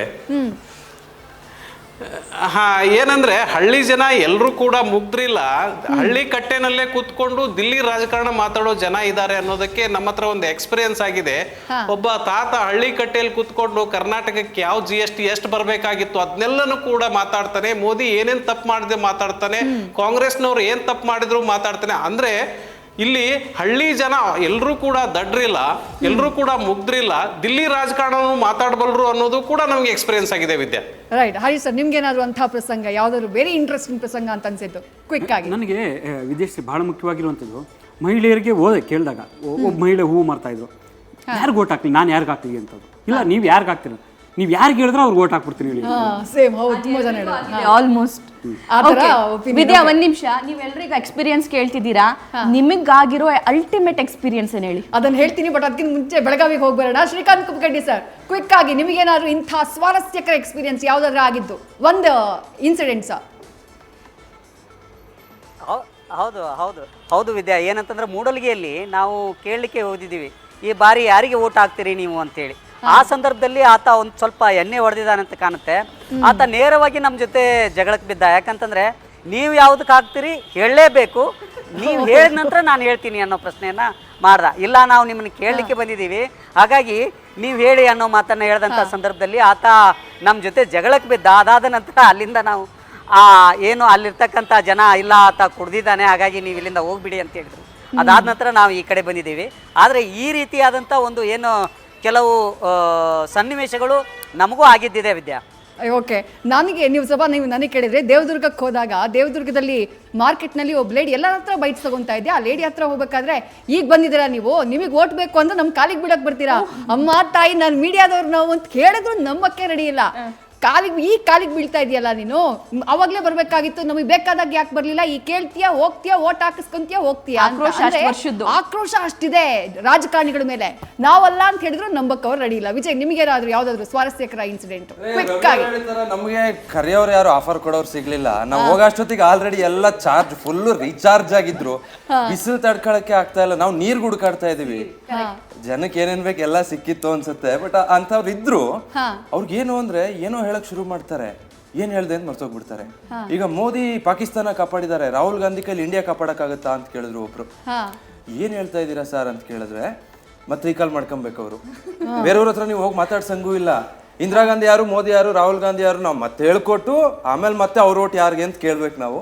ಇಂಥ ತುಂಬಾ ಆಗಿದೆ. ಓಕೆ ಸಂದೇಶ್, ಕ್ವಿಕ್ ಆಗಿ. ಎಕ್ಸಾಕ್ಟ್ಲಿ. ಅಂದ್ರೆ ಈಗ ಎಲ್ಲಾದ್ರೂ ನಾವು ಓಟ್ ಕೇಳೋಕೆ ಅಂದ್ರೆ ಯಾರಿಗೆ ಓಟ್ ಹಾಕ್ತೀರಾ ಅಂತ ಒಪಿನಿಯನ್ ಕೇಳಿದಾಗ ನಮ್ಮನ್ನೇ ಕೇಳ್ತಾರೆ, ನೀವ್ ಯಾರಿಗೆ ಹಾಕ್ತೀರಾ ಹೇಳಿ ಅಂತಾರೆ. ಜೊತೆಗೆ ಮಾತನಾಡಕ್ಕೆ ಏನಕ್ಕೆ ಎದಿರ್ತಾರೆ ಅಂದ್ರೆ, ಅಟ್ಲೀಸ್ಟ್ ನಾನು ಟಿವಿಯಲ್ಲಿ ಬರ್ಲಿಲ್ಲ ಅಂದ್ರೆ ಆ ಕಡೆನೂ ದುಡ್ಡು ಇಸ್ಕೋಬಹುದು, ಈ ಕಡೆನೂ ದುಡ್ಡು ಇಸ್ಕೋಬಹುದು, ಯಾಕಂದ್ರೆ ನಾನು ನಿಮ್ಗೆ ಹೌದು ಆ ತರ ಒಂದು ಒಪಿನಿಯನ್. ಮತ್ತೆ ಕೊಪ್ಪಳದಲ್ಲಿ ಒಂದ್ ಕಡೆ ಹೋದಾಗ ನಮ್ಮನ್ನ ಕಂಪ್ಲೀಟ್ ಕ್ಯಾಮ್ರಾಮನ್ ಮತ್ತೆ ನಮ್ಮನ್ನ ಎಲ್ಲ ಇಟ್ಕೊಂಡ್ಬಿಟ್ಟಿದ್ರು ಕ್ಯಾಬ್ ಸಮೇತ. ಅಂದ್ರೆ ಚರಂಡಿ ಕೆಟ್ಟೋಗಿದೆ, ಎಷ್ಟು ದಿನ ಆದ್ಮೇಲೆ ಬಂದಿದ್ದೀರಾ, ಬಂದು ಸರಿ ಮಾಡಿಸ್ಕೊಡಿ ಅಂತ. ನಾವು ಮೀಡಿಯಾದವರು ಅಂತ ಹೇಳಿದ್ರು ಕೂಡ ಒಂದು ಅರ್ಧ ಗಂಟೆ ಅಲ್ಲಿಂದ ವಾಪಸ್ ಬರಕ್ಕೆ ಅಷ್ಟು ಟೈಮ್ ತಗೊಳ್ತು. ಈ ತರ ಡಿಫ್ರೆಂಟ್ ಎಕ್ಸ್ಪೀರಿಯನ್ಸ್. ಏನ್ ಗೊತ್ತಾ, ನಾವೆಲ್ಲ ಪೊಲಿಟಿಕ್ಸ್ ಮಾತಾಡಿದೀವಿ ಈಗ, ಆದ್ರೆ RCB ಫ್ಯಾನ್ಸ್ ಯಾರಿಗೆ ಓಟ್ ಹಾಕ್ತೀರಾ ಅಂತ ಕೇಳಿದ್ರೆ RCB ಅಲ್ರಿ ಸೋತಿದಾರ, ಅದ್ ಬಿಡ್ರಿ ಪೊಲಿಟಿಕ್ಸ್ ಮಾತಾಡ್ರಿ ಅಂತಂದ್ರು ಪೊಲಿಟಿಕ್ಸ್ ಮಾತಾಡಕ್ ರೆಡಿ ಇಲ್ಲ ಅವರು. ಸೋಲದ್ರಲ್ಲೇ RCB ಸೋಲದ್ರಲ್ಲೇ ನಾವು ಹಿಸ್ಟ್ರಿ ಮಾಡ್ಬೇಕಂತೆ, ಗೆದ್ರೆ ಕ್ರೇಜ್ ಹೋಗ್ಬಿಡುತ್ತನ್ನೋ ಸ್ಟೇಟ್ಮೆಂಟ್ಸ್ ಕೊಟ್ರು. ಸೊ ಅದು ನನಗೆ ತುಂಬಾ ವಿಯರ್ಡ್ ಅನಿಸ್ತು. ಅಂದ್ರೆ RCBಯನ್ಸ್ ಎಷ್ಟು ಸ್ಟ್ರಾಂಗ್ ಇದಾರಲ್ಲ, ನಾವು ಎಲೆಕ್ಷನ್ ಬಗ್ಗೆ ಮಾತಾಡ್ತಿದ್ರು, ಯೂತ್ಸ್ RCB ಬಗ್ಗೆ ಮಾತಾಡ್ತಾ ಇದ್ದಿದ್ದು ಅನ್ನೋದು ಒಂದು. ಮತ್ತೊಂದು, ಮಟ್ಟ ಮಧ್ಯಾಹ್ನ 12:44°C ಸೂರ್ಯ ನೆತ್ತಿಗೇರಿದ್ದಾನೆ, ಟೀ ಕುಡಿತಾ ಇದ್ರು. ಇಷ್ಟು ಬಿಸಿಲಲ್ಲಿ ಟೀ ಕುಡಿತಿದ್ರಲ್ಲ ಅಂತ ಹೋಗಿ ಮಾತಾಡಿದ್ರೆ ಅದ್ರ ಹಿಂದೆ ಒಂದು ಬಾರಿತ್ತು, ನಾನು ನೋಡೇ ಇಲ್ಲ. ಬಾರಿಂದ ಎಲ್ಲ ಜನ ಇಳ್ಕೊಂಡ್ಬಂದರು. ಸೊ ಇಳ್ಕೊಂಡ್ಬಂದು ಅವ್ರಿಗೆ ಎಷ್ಟು ಆಕ್ರೋಶ, ಎಷ್ಟು ಸಿಟ್ಟಿದೆ ಅಂತಂದರೆ, ಈ ಸಾರಾಯಿ ಮೇಲೆ ದರ ಜಾಸ್ತಿ ಮಾಡಿರೋದು, ಬ್ರ್ಯಾಂಡಿಗೆ 50 ರೂಪಾಯಿ ಜಾಸ್ತಿ ಮಾಡಿದ್ದಾರೆ ಸಿದ್ದರಾಮಯ್ಯ ಅಂತ ಹೇಳಿದರು. ಹೆಣ್ಮಕ್ಳಿಗೆ ಬಿಟ್ಬೇಡಿ, ಹೆಣ್ಮಕ್ಳಿಗೆಲ್ಲ ಕೊಟ್ಟರೆ ನಮ್ಮ ದುಡ್ಡು ತೊಗೊಂಡು ಹೆಣ್ಮಕ್ಳಿಗೆ ಕೊಟ್ಟಿದ್ದಾರೆ, ನಮ್ಮ ಕಿಸೆ ದುಡ್ಡು ತೊಗೊಂಡು ಹೆಣ್ಮಕ್ಳಿಗೆ ಕೊಡ್ತಿದ್ದಾರೆ, ಏನು ಪ್ರಯೋಜನ ಅದು? ಈಗ ಬರಲಿ ಈಗ ಸಿದ್ದರಾಮಯ್ಯ ಅನ್ನೋ ಪ್ರಶ್ನೆ ಅವ್ರು ಮಾಡ್ತಿದ್ರು. ರೈಟ್. ಬಟ್ ಓವರ್ ಆಲ್ ಆಗಿ ಎಲ್ಲರದ್ದು ಕೂಡ ಬಹಳ ಸ್ವಾರಸ್ಯಕರವಾದಂಥ ಅನುಭವ. ವೀಕ್ಷಕರು ಇದನ್ನು ನೋಡಿದ್ದಾರೆ, ನಾವು ಹಂಚ್ಕೊಂಡಂಥ ಅನುಭವ ನಿಮಗೆ ಖುಷಿ ಕೊಡ್ತು ಅಥವಾ ನಿಮ್ಗೆ ಏನೋ ಒಂದು ಇಂಟ್ರೆಸ್ಟಿಂಗ್ ಆದಂಥ ಮಾಹಿತಿಯನ್ನು ಕೊಡ್ತು ಅಂತ ಹೇಳಿ ಭಾವಿಸ್ತೀನಿ. ಬಟ್ ಲಾಸ್ಟ್ ನಾನು ಒಂದು ಪಾಯಿಂಟನ್ನು ಆ್ಯಡ್ ಮಾಡ್ತೀನಿ. ನಾನು ರಾಯಚೂರಿಗೆ ಹೋಗ್ಬೇಕಾದ್ರೆ ಎಲ್ಲ ಹೆದರ್ಸ್ ಕಳಿಸ್ಬಿಟ್ಟಿದ್ರು. 40 ಡಿಗ್ರಿಗಿಂತ ಜಾಸ್ತಿ ನಿಮಗೆ ಬಿಸಿಲಿರುತ್ತೆ, ಕಪ್ಪಗಾಗಿ ಬಂದ್ಬಿಡ್ತೀರಿ, ಕರ್ರಗಾಗಿ ಬಂದ್ಬಿಡ್ತೀರಿ, ಅಷ್ಟು ಬಿಸಿಲಿರುತ್ತೆ ಅಂತ ಹೇಳಿ. ಬಟ್ ಹೋಗಿ ಕಾಲಿಟ್ಟ ತಕ್ಷಣ ಬಹಳ ಜೋರಾಗಿ ಮಳೆ ಬಂದ್ಬಿಡ್ತು. ಅದು ಬಹಳ ಖುಷಿ ಆಯಿತು. ಇದಾಗಿತ್ತು ಇವತ್ತಿನ ವಿಶೇಷ. ಕ್ಷಣ ಕ್ಷಣದ ಮಾಹಿತಿಗಾಗಿ ನೋಡ್ತಾ ಇರಿ ನ್ಯೂಸ್ ಫಸ್ಟ್, ನಿರ್ಭೀತಿಯಿಂದ ನಿಮ್ಮ ಪರವಾಗಿ. ನ್ಯೂಸ್ ಫಸ್ಟ್, ನಿರ್ಭೀತಿಯಿಂದ ನಿಮ್ಮ ಪರವಾಗಿ.